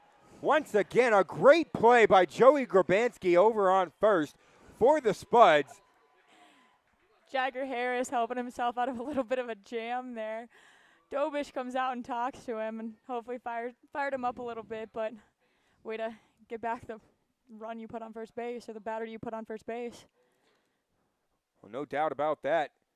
Mike Ruggiero. Ground ball over towards Grabanski. He'll step on the bag himself for the 3 UA. As Joey Grabanski, just a monster over there on first defensively.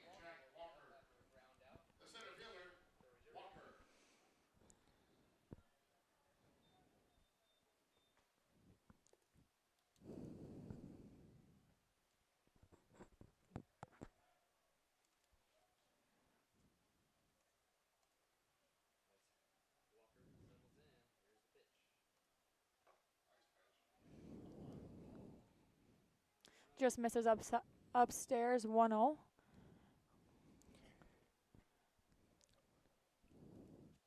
Well, tonight, Walker in the top of the lineup, 0 for 3.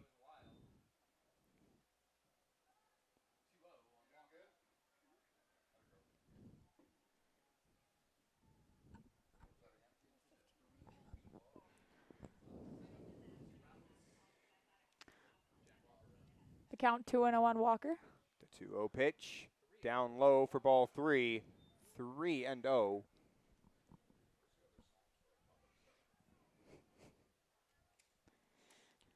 Jagger Harris came in the top of the 7th and hasn't thrown a lot of strikes, so let's hope he can change that here. Down low for ball 4, so another walk for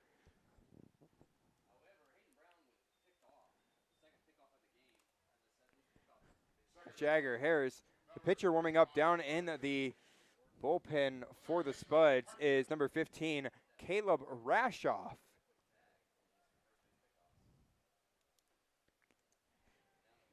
Yakima Community College, a commit to the University of Jamestown. Another bunt attempt by the Tommyknockers. This is their third or fourth attempt here in this game. It's That kind one of was pulled back and misses for ball. 1 ball, no strikes. the Spuds defense should really start to assume that when there's a runner on one, the Tommyknockers are going to bunt. 2 outs in the inning. Misses outside for ball 2. 2-0. As the strike zone here for the other team has shrunk. That's a strike at the knees. 2-1 with 2 outs in the inning.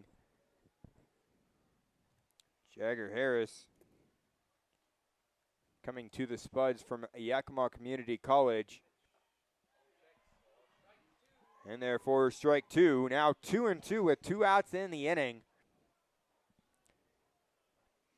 Harris has seemed to finally found a groove. Located the strike zone a little bit. 2-2 pitch. Runners off to second. Ground ball right back to the pitcher. Grabanski. The toss to first in time.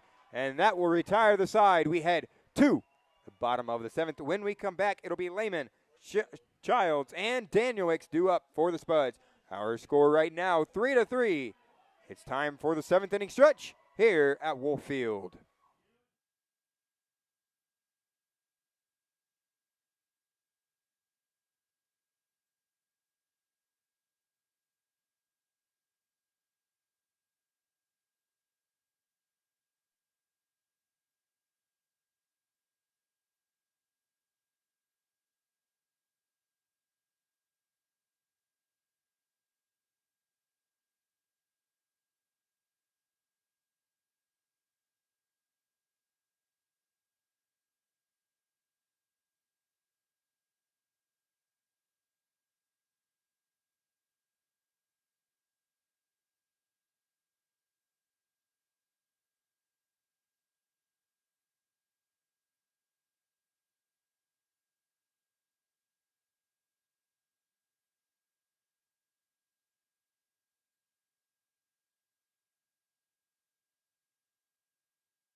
Welcome back here to SpudsTV.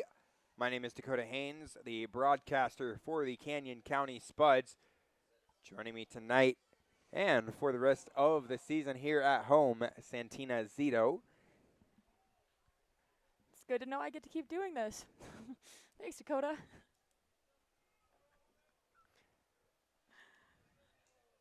Kobe Lehman at the plate for the Spuds. The 0-1 pitch. Called strike 2.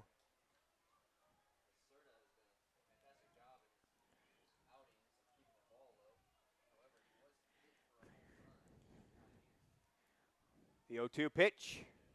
Fouled off. 0-2 once again.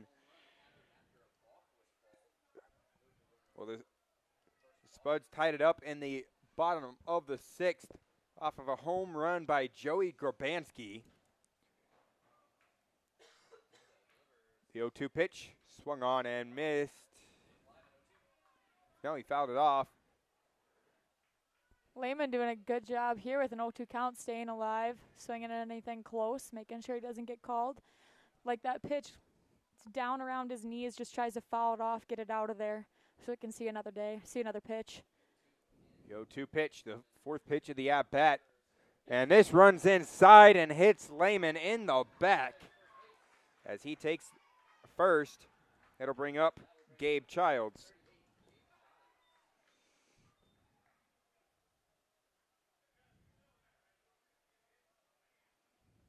Now this is a bunting situation, and head coach has called Childs over and talked to him, so maybe we'll see a bunt here out of Childs, test the speed or maybe test the arm of the Tommy Knox catcher and the speed of Lehman over there at first base. Let's see what he does here. Well, Lucas Danielewicz is on deck for the Spuds.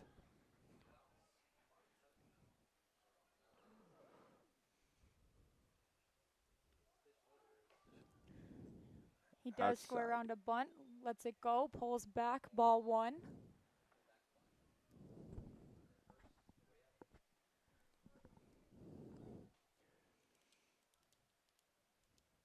Sereda still out there on the mound for the Tommyknockers.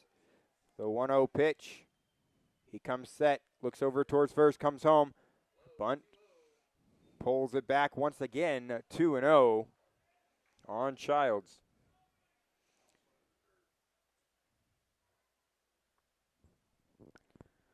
Corners playing in. Middle infield about halfway. The 2-0 pitch. A strike on the inside corner, 2-1.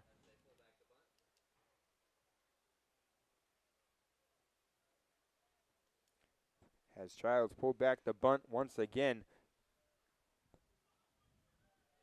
The 2-1 on its way.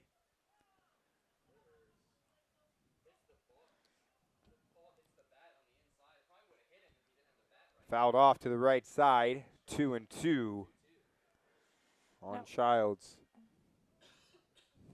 With 2 strikes, that really does take the bunting situation out of it. Childs now just looking to put the ball in play, hopefully to the outfield, through the infield. Anything but a double play here.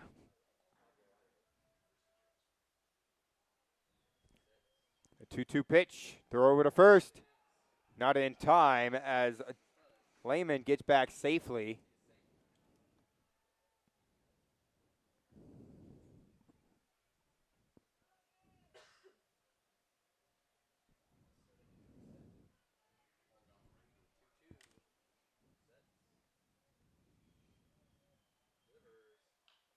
Ground ball towards second. The throw to second for 1. Over to first in time for out number 2.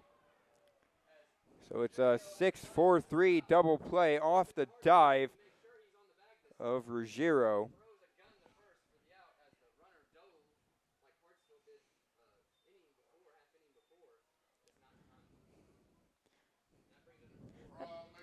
That's a good play by the shortstop.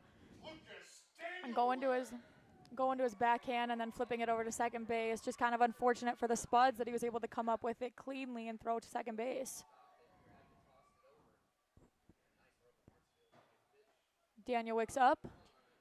First pitch, strike in there on the outside corner.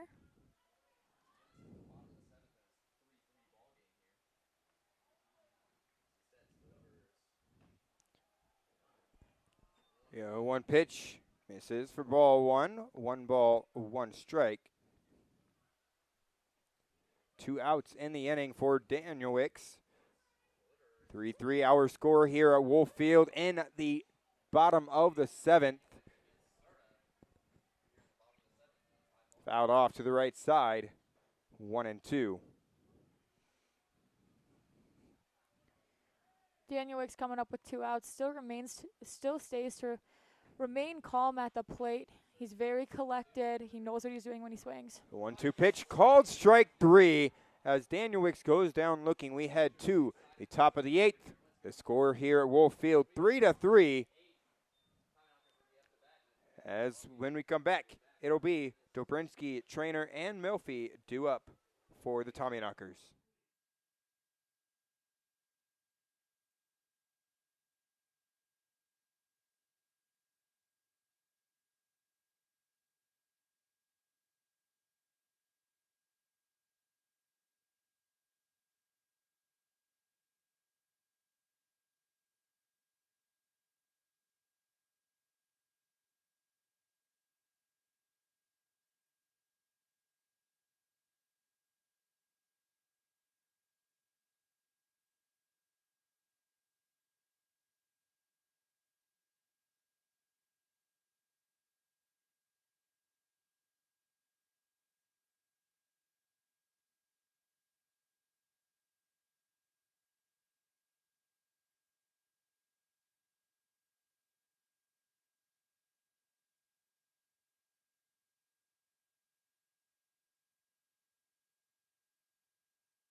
Welcome back here to Wolf Field. Jagger Harris still out there on the mound for the Spuds. As it's in there for a strike.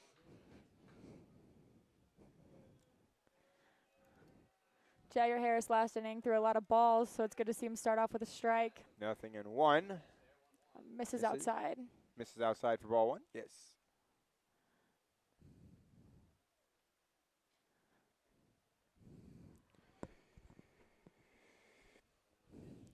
A 1-1 pitch. Outside for ball two. 2-1. Here in the top of the 8th inning, our score 3-3. Action down in the Spuds bullpen. The 2-1 hit into right field. Danielwick's going back on the warning track. He's there to make the catch over his head.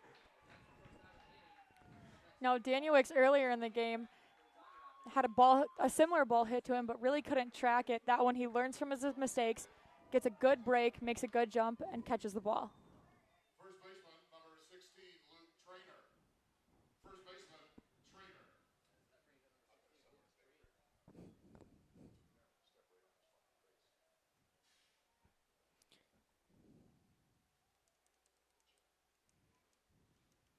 That's going to bring up Luke Trainer, the first baseman for the Tommyknockers. He's 0 for 2 tonight with a walk. He did come around to score on that walk, as this is a line drive over the head of the second baseman, Owen Bischoff, in there for a base hit.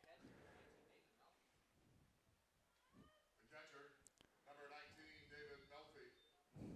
Catcher, Melfi. Tommyknockers hitting a lot of balls to the right side, kind of picking over there on Danielwick's in his first game at right field. Well, on this day in sports history, in 1933, the A's first baseman Jimmy Fox hit 3 consecutive home runs as Philadelphia outscored the New York Yankees 14-10 with 4 straight home runs after Fox had homered the last time up the previous day. Pinch running for the Tommyknockers is number 13, Matt Morgan, as he comes on to first base. So we may see a defensive change in the bottom of the 8th.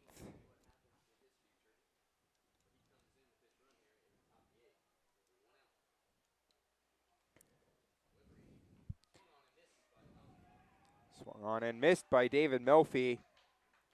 0-1 with 1 out and 1 on over there on first. Last time up, Melfi struck out.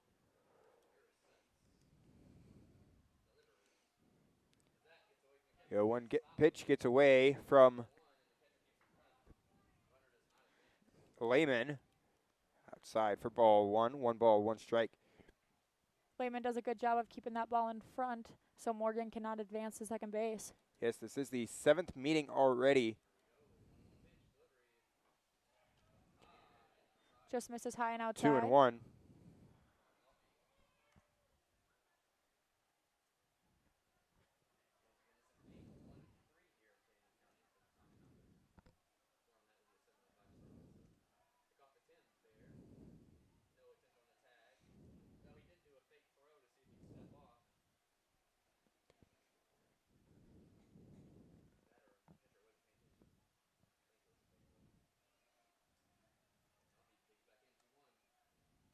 The 2-1 pitch. Line drive into left center field. That's going to get down for a base hit. Melfi rounds first, heading into second. He's in there with a double to throw home. And it's going to be Matt Morgan coming in to score off the double for David Melfi.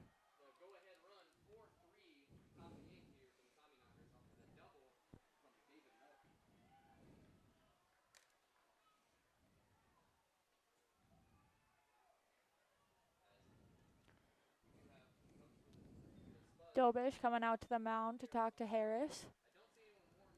And looks like we may see a pitching change. Not quite sure yet.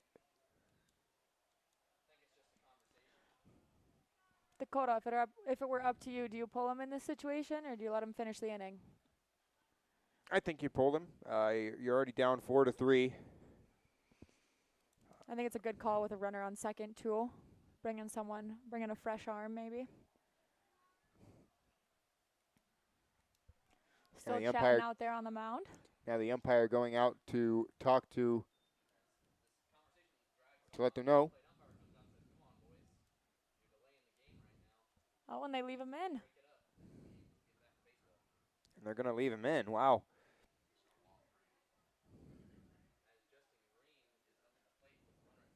Left fielder, number 17, Justin Green. Left fielder,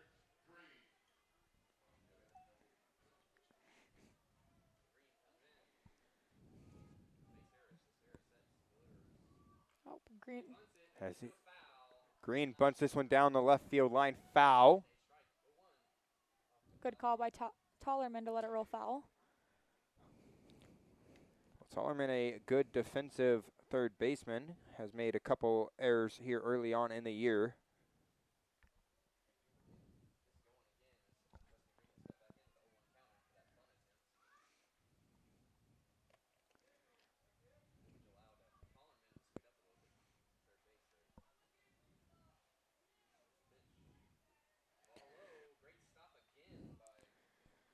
As this misses for ball one.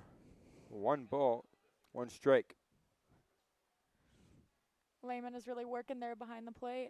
He's consistently blocked all of Harris's balls that have missed low. The 1-1 pitch from Harris. Fouled off to the left side. 1-2.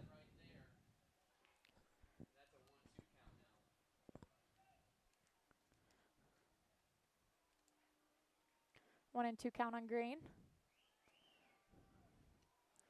One out in the inning.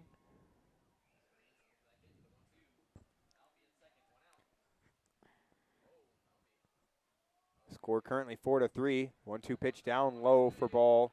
Runner goes about halfway and then decides to retract back to second.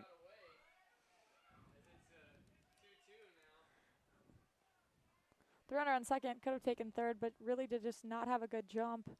I think Lehman's body kind of blocked the ball. He didn't quite know where it was, and so the runner on second got a little bit confused. Ran about halfway and then decided to go back.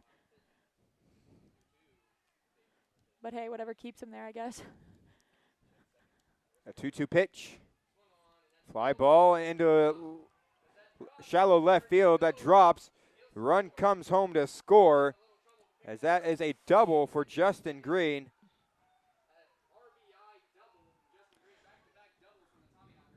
It's back-to-back doubles for Tommyknockers here in the inning. It looked like the Spuds had a little bit of miscommunication between Tollerman, Grant, and Burns. They weren't quite sure who was going to pick up the ball. In that situation, it was the right call for Grant to pick up the ball as his momentum is taking him forward. He's probably going to make the best throw to second if they do have a... As the train comes in from left to right.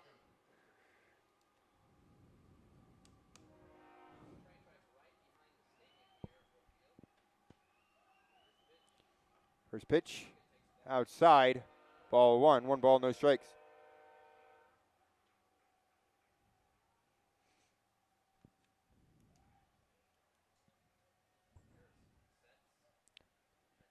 The 1-0, outside, ball 2, 2-0.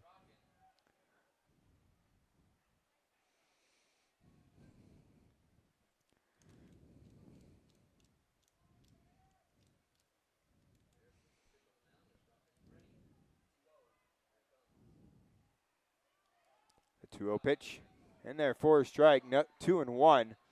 Well, the pitcher down in the bullpen ready to go. After he gave up back-to-back doubles, you kind of wish you could go back and take him out of that situation, but here we are, and he's still going. Runner takes 2-1 off. pitch, runner down to third. Tollerman, a nice save, but it was a wild throw by Kobe Lehman.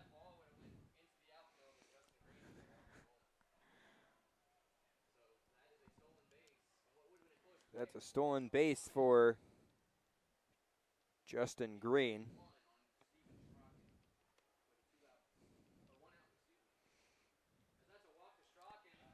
Runner gets away. Ball gets away from the pitcher.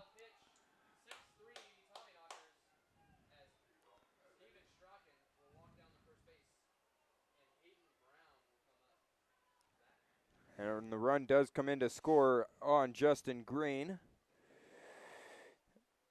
And here comes Dalen Dobish out of the pen, and we are going to see a pitching change. We'll be back in just a little bit.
Welcome back here to Wolf Field and Spuds TV.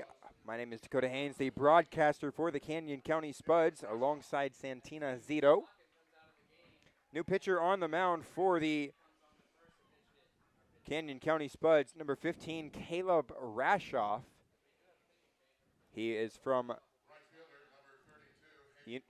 Yakima Valley Community College, but he is transferring. I'll let you take that away, Santina, and let us know where he's transferring to. Rashoff is transferring to the University of Jamestown in North Dakota. Fouled off for strike one. Fun fact about me is I play softball at the University of Jamestown in North Dakota, so it's kind of funny to see that someone from where I'm going to go to school, or where I go to school, is coming there. So the Jimmy family welcomes him, and Han Jims.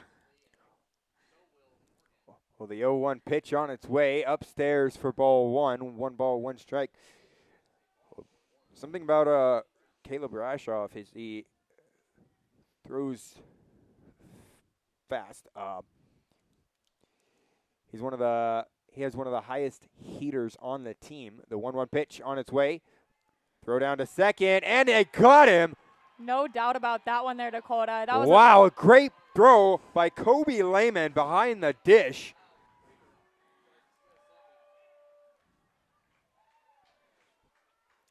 Lehman helping out his pitchers by getting that runner. Huge play for Lehman behind the plate as it's his debut. The 5th debut for the Spuds tonight. We got a couple of pitchers, a catcher, center fielder, and of course, me and my commentating debut. Hit into right field. Daniel Wicks underneath of it. And that will end the inning. We head to the bottom of the 8th inning. The score currently 6-3. But here we are in the bottom of the 8th inning. The Spuds need a home run for some lucky fan to go home with $10,000. We'll be back in a little bit.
Welcome back, Spuds listeners, as Danny Burns steps into the plate.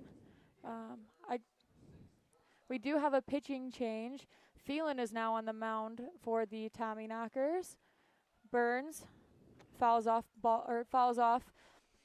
first pitch for 1 strike. It's 0-1 on Burns. The 0-1 outside for ball 1. 1 ball, 1 strike.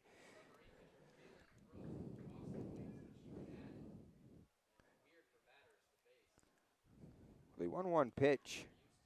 New pitcher on the mound for the Tommy Knockers, number 4, Connor Phelan. The 1-1 fouled off to the right side.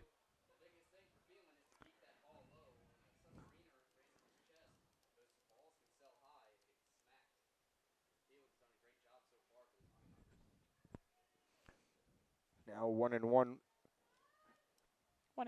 1-2, excuse me. The 1-2 pitch on its way. Down low for ball 2, 2-2.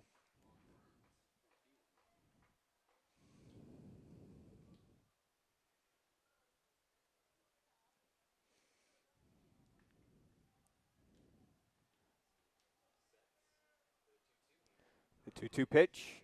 Swung on and missed for strike 3. That's going to bring up Zach Tollerman for the Spuds. Now, Spuds are looking to get something going from Tollerman. The other night, the Spuds did have a 8-run 8th inning. That was on Sunday night, and the Spuds ended up winning that game 10-2. They would love something just like that here in this game. Take the lead against the Mining City Tommyknockers. Down low, 4 ball 1, 1 ball, no strikes.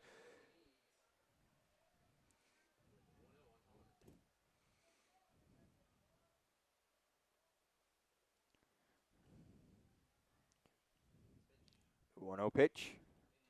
Inside for ball 2. Now, Tollerman is a hitter who's going to take some big swings, but he's also going to draw a decent amount of walks. So far on the year, he has 6 walks through 35 at-bats. Now, some of our games aren't finalized, so that's just through his 35 at-bats that I have. Well, in one of those games that's not finalized, Zach Tollerman does have a home run.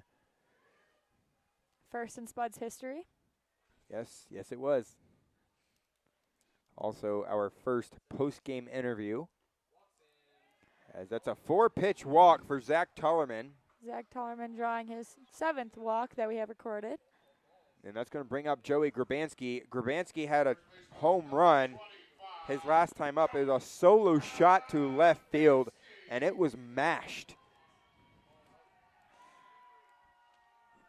Well, the pitchers that we've seen here for the Tommyknockers in this game. Drew Leonard started it. It went 6 innings of 3-run ball. Juan Cerda went an inning. And Connor Phelan out there has gone a third of an inning so far with a runner on first. 0-1 on Grabanski.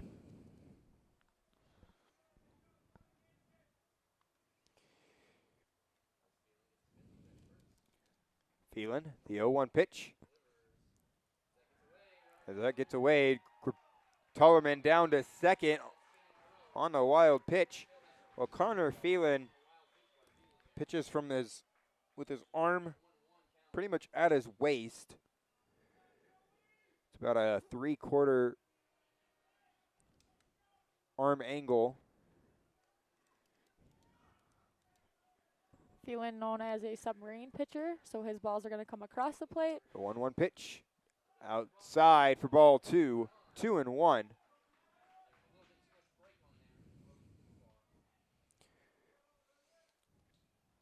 So once again, Grabanski, the 2-1 pitch on its way. Low for ball 3. 3-1. Well, Cameron Grant on deck for the Spuds. He had a home run on Saturday night.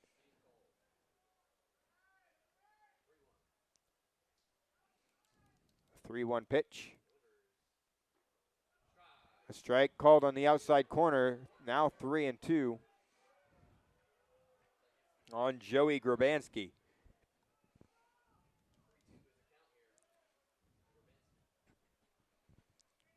Phelan comes set. The 3-2 pitch on its way. Called strike 3 on the outside corner. Where that hit the plate, I'm not quite sure, but nonetheless, 2 outs in the inning for Phelan.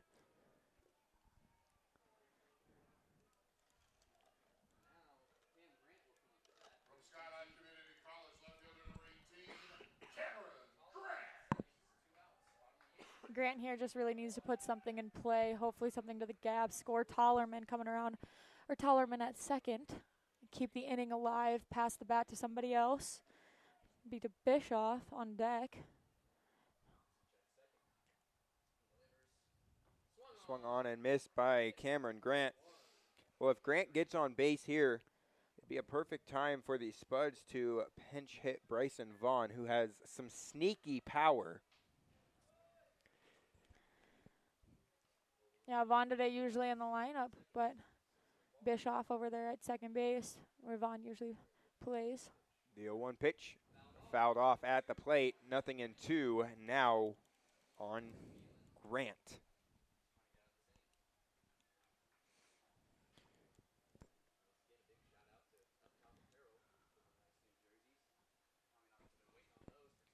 Grant has 2 doubles on the night. He has an RBI double in the 4th inning and a double back in the 6th. The 0-2 foul, he steps off. 0-2.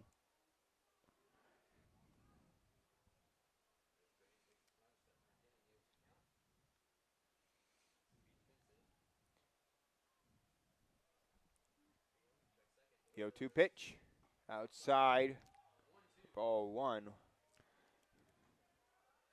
1 ball, 2 strikes.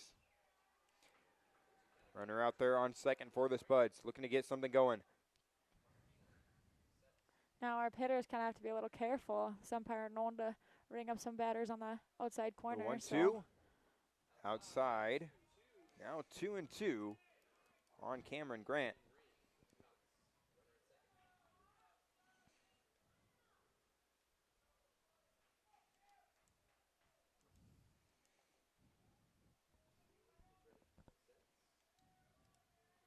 Two pitch, fly ball into right field. Brown dives and misses it. Cameron Grant into second, rounding second, heading to third. The throw all the way to third, and it's a triple for Cameron Grant. Cameron Grant for extra bases. Let's go, An Cameron RBI Grant. triple for Cameron Grant. How about that?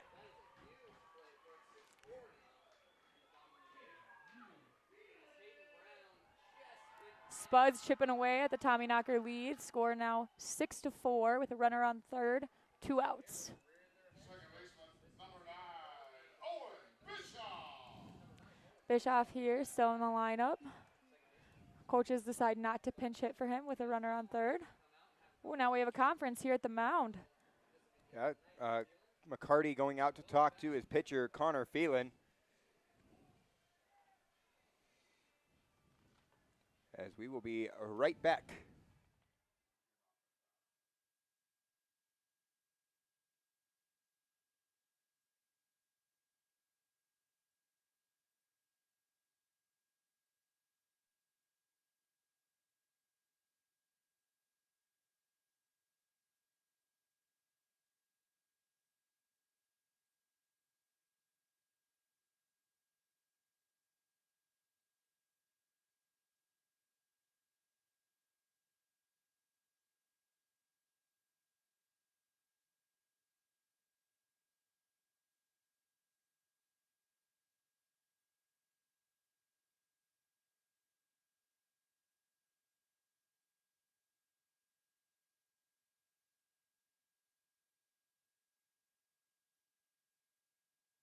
Welcome back as Owen Bischoff steps in to face Phelan.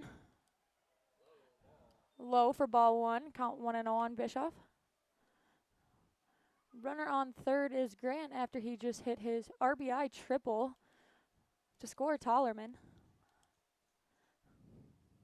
Phelan comes set. Strike one as Bischoff swings and misses. Count now 1-1, 2 outs.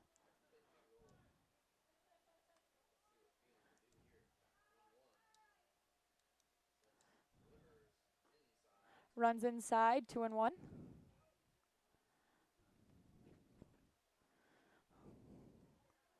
Bischoff with a slow start, but he does have pretty decent amount of speed, so he just needs to put the ball in play, hoping to get a couple extra bases maybe.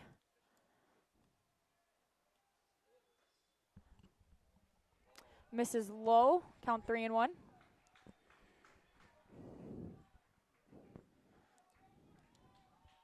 Owen Bischoff had a walk back in the 6th inning. Cody Vaith on deck for the Spuds. Phelan, the 3-1 pitch. Fly ball, center field, that gets down as it is an RBI single for Owen Bischoff with 2 outs in the inning as the Spuds chip away once again. Score now 6-5. Spuds trail by 1. Designated hitter from Chico State, number 10, Cody Vaith.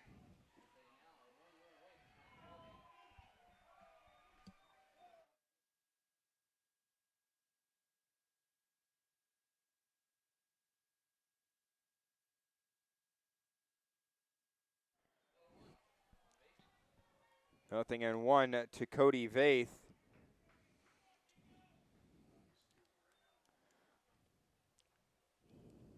Bischoff, a little bit of speed, threat to steal.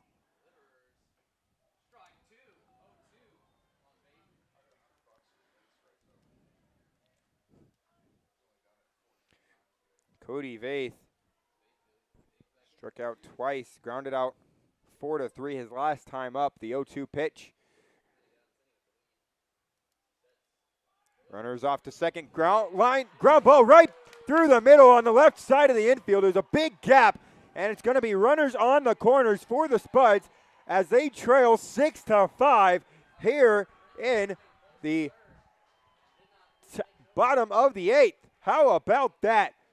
Cody Vaith comes up big with 2 outs in the inning.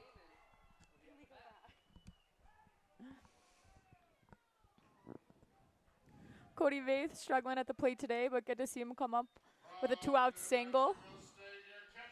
Bischoff was off on the pitch, so he was able to get all the way around to third with his speed.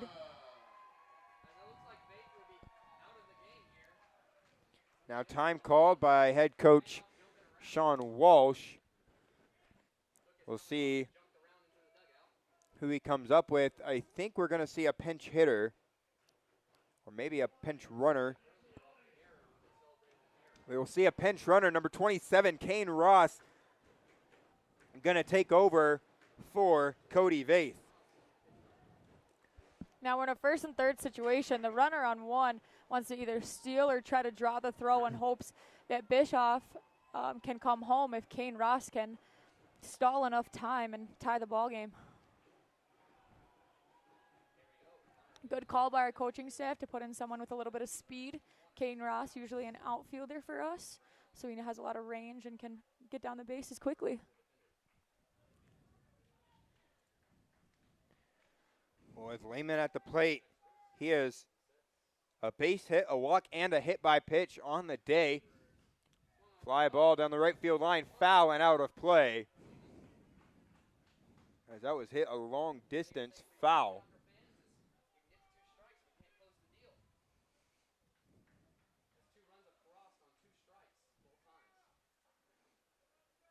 0-1 on Lehman.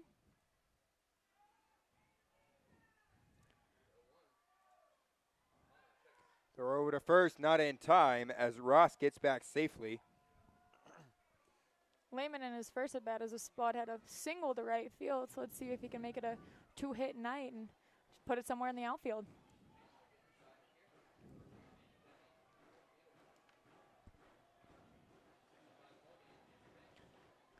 Fly ball, right field.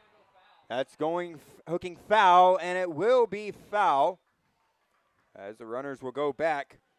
It's runners on the corners for the Spuds. Kane Ross on first base, Owen Bishop on third. Count is now 0-2 on Lehman.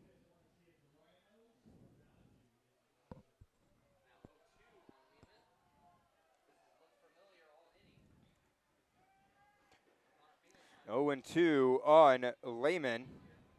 He's looking to avoid the strikeout.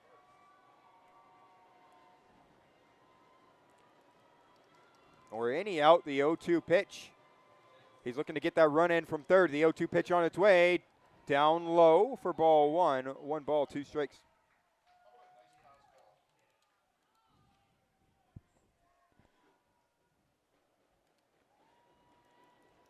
Spuds would love to see something in the dirt get past the catcher here.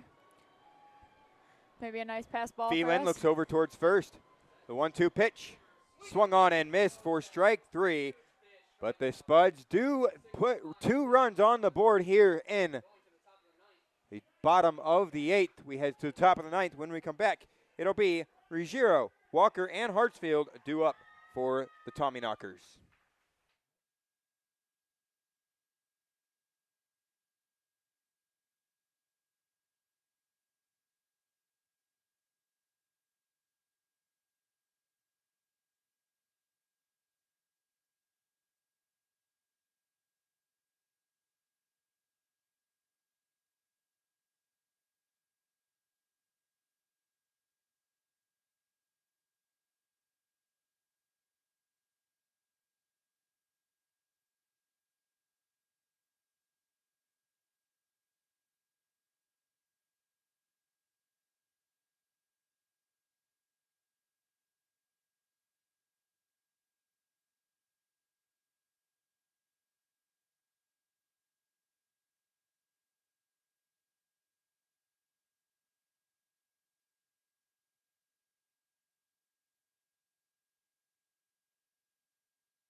Welcome back here to SpudsTV. As this runs inside and almost hits Mike Ruggiero.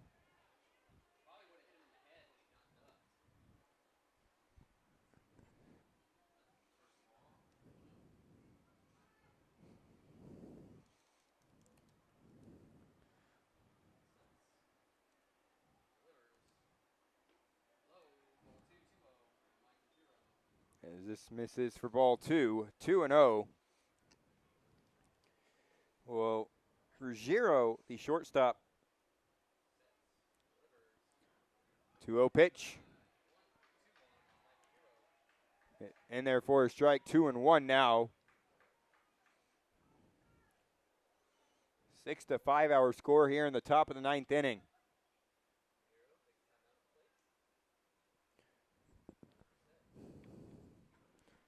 Two-one pitch. Brashoff comes set. Some action down in the Spuds pen. In there for a strike on the inside corner. 2-2. No outs in the inning.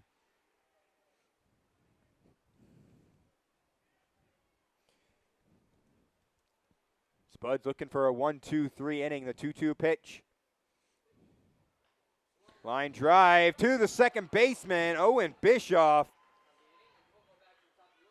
So that's back to the top of the order for Jack Walker.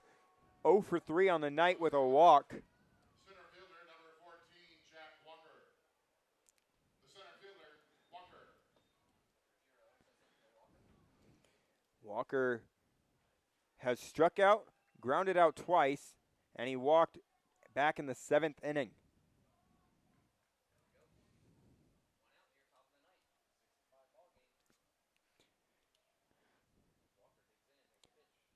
One out inside for ball 1. 1 ball, no strikes. Brashoff coming consistently with that first pitch running inside to the Tommyknocker batters. Once again, 6-5 our score here in the top of the 9th inning. 1 out in the inning. As this misses high for ball 2. 2-0.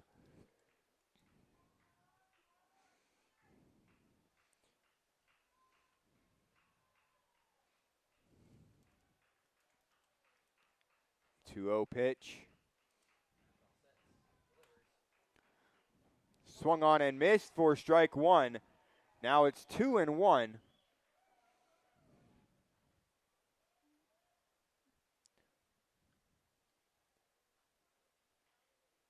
Hartsfield on deck for the Tommyknockers. Spuds wearing the teal jerseys tonight with purple stripes on the side. And Spuds across the front. Tommyknockers wearing their black jerseys. 1 out in the inning. 3-1 the count on Jack Walker.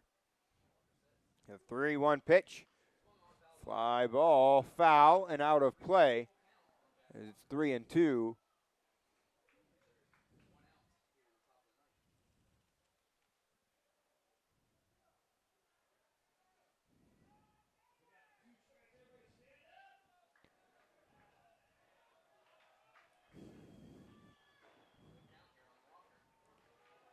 Full count on Walker. The 3-2 pitch.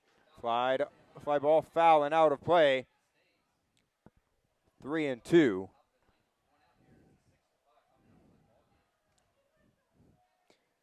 One out in the inning.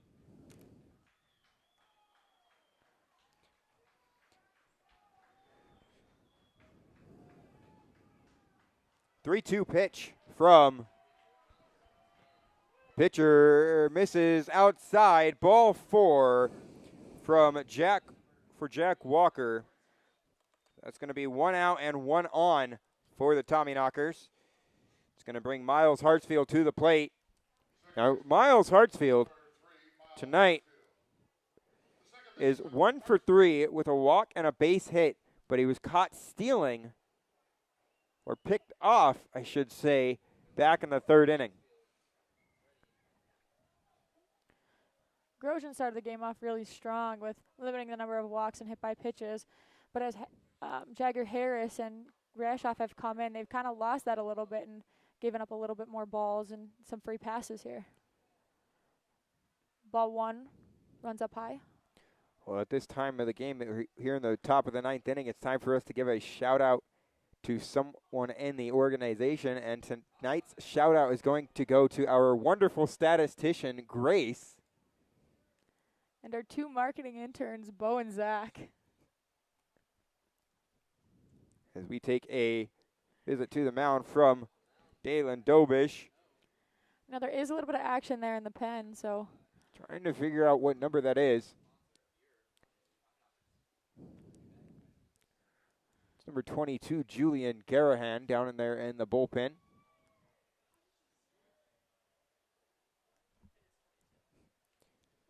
Julian Garahan from St. Mary's.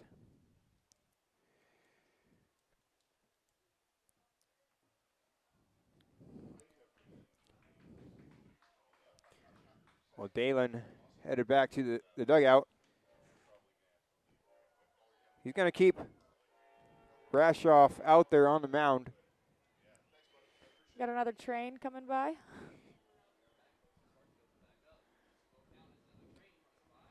A 2-0 pitch. Right back to the pitcher. Bischoff to first in time for out number 2. As that is a 1-4-3 ground out for Miles Hartsfield. The second out of the inning. That's going to bring up Carter Dobrinsky. Head coach Sean Walsh out to the mound to make sure that his pitcher is okay. Rashoff's kind of laughing about that one now as he looks at his second baseman, Owen Bischoff, and just kind of nods, says thank you, and steps right back on the mound. So he is okay for everyone listening at home. But well, Owen laughing on the mound over there. Well, Owen Bischoff and Caleb Rashoff this last year went to the same college, so they know each other pretty well. We have quite a few Spuds from Yakima Valley, actually. And there for a strike, 0-1. We got a lot of teammates here on the team. We got 2 from Cuesta, a couple from Yak Valley. A couple from Mesa Community College. Actually, tomorrow, our starters from Mesa Community. This misses for ball 1. 1 ball, 1 strike.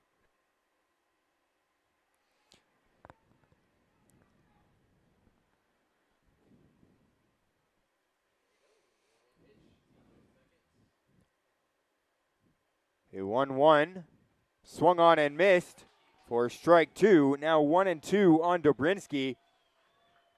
Rashoff looking to get out of the inning. The Spuds currently trail by just 1 run. With Childs, Danielix, and Burns coming to the plate in the bottom of the 9th, they could definitely get a run across to score and tie up the ball game. Rashoff, the 1-2 pitch, swung on and in the dirt, the throw down to first in time, and that will retire the side. A strike him out, 2-3 put out to end the inning. We had 2.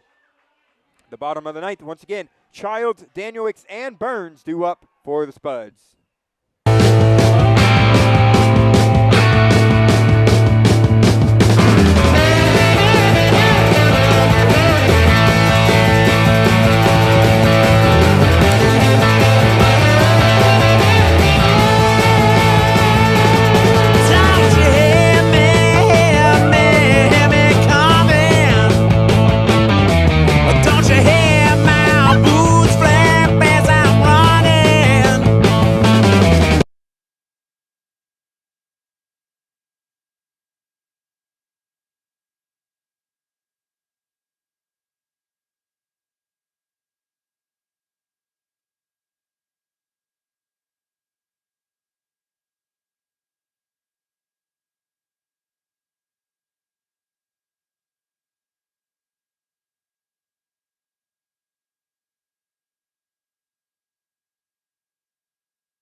Welcome back here to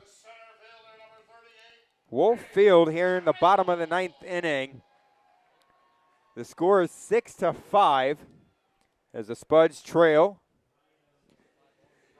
Gabe Childs, the center fielder for the Spuds, leading off. New pitcher on the mound for the Tommyknockers, number 34, Wilhelm. First pitch in there for strike one against Well, Childs. Childs, Danielewicz, and Burns due up for the Spuds, and this runs inside, almost hits Childs in the head. Great snag by the Tommyknockers catcher as he caught that ball behind Childs' head. 1-1, the count on Gabe Childs. The 1-1 pitch on its way. Ground ball down the third base line. Oh. Fouled off. 1-2.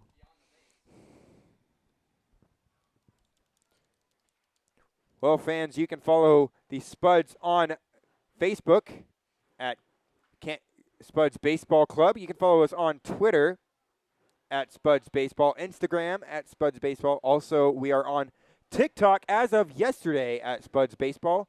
And you can also hit the subscribe button right here on YouTube at Spuds Baseball. The 1-2 pitch. Ground ball to second. The second baseman throws to first in time.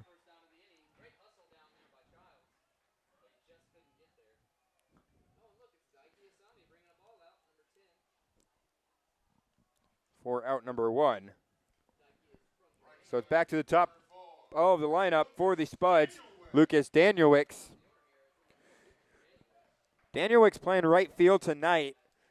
First time he's been in the outfield all season long.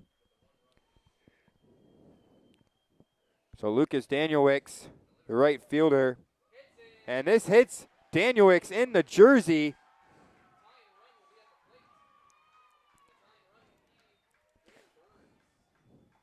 As a tying run is aboard. And the winning run is, and Danny Burns now coming to the plate. Shortstop, number 6, Danny Burns.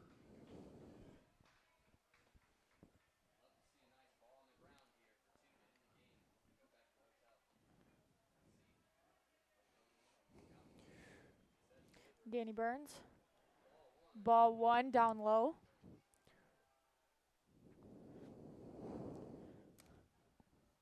Now, like Dakota said, the tying run is on first, and Danny Burns is the winning run here at the plate tonight. The 1-0 pitch. Throw over to first, not in time as Danielewicz gets back safely. Burns with a 1-0 pitch on him.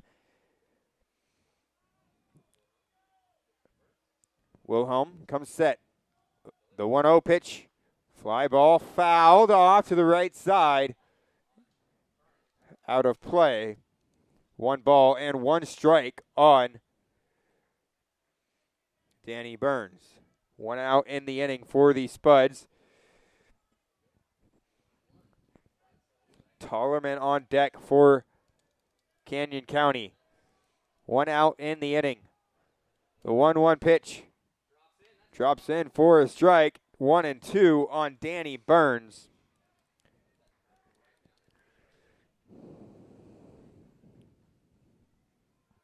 Danny Burns really just hoping to get on base here, looking to get a single or really find any way on here in the bottom of the 9th. 1 out, the 1-2 pitch on its way. Called strike 3 on the inside corner. Where that hit the strike zone, I'm not quite sure. But 2 outs in the inning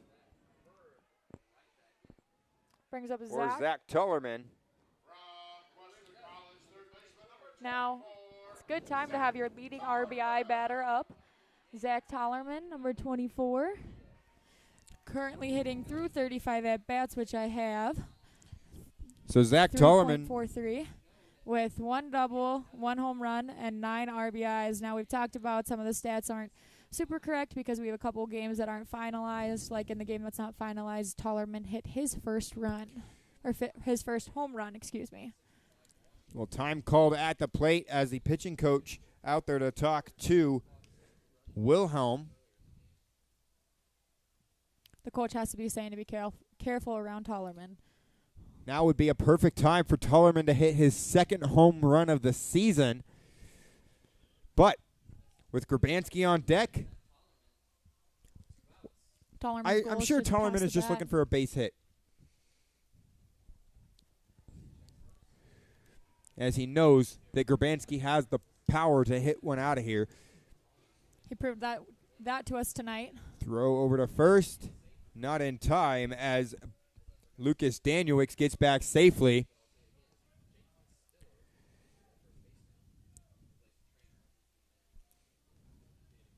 First pitch to Tollerman, ground ball to second. The throw over to first in time for the out, and that will end the ball game. We had that ends the ball game, or score 6-5. We'll be back in just a little bit with the post-game show. Don't go anywhere.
All right. Well, welcome back here to SpudsTV. The final score is 6-5. The Spuds lose the first game of the three-game series. On the score board, it's six runs on 9 hits, 2 errors for the Mining City Tommyknockers. For the Spuds, it's 5 runs on 7 hits. Tomorrow's game 2 is at 7:05. The winning pitcher for the Mining City Tommyknockers here in game 1, Juan Cerda. Losing pitcher for the Canyon County Spuds, Jagger Harris, who makes his Spuds debut with the loss. The save goes to Dylan Wilhelm. Time of the game, 3 hours even. Santina? I think for the Spuds today, what really killed us was timely hitting. We got on base, we had runners on, and we just could not drive them in. Grabanski had a home run. It was a solo shot, but if we had runners on base, then this is a different story. So I think going forward, we really need to capitalize when there's runners on base, and when the other team makes errors, we need to not leave runners stranded and make sure that they're getting in when they get into scoring position. Yeah, well, tomorrow night, once again, first pitch at scheduled for 7:05 p.m. We'll be back tomorrow to start the broadcast at 6:40. My name is Dakota Haynes, the broadcaster for the Canyon County Spuds, alongside Santina Zito, my new color commentator, as well as my producer. So once again, thank you to her, a special thank you for all that she does. But on behalf of the Spuds organization, thank you for watching tonight's broadcast. We know that the audio was kind of in and out, so tomorrow we're going to try to fix it, and hopefully it's more clear for us, for Spuds listeners tomorrow. So thank you, guys.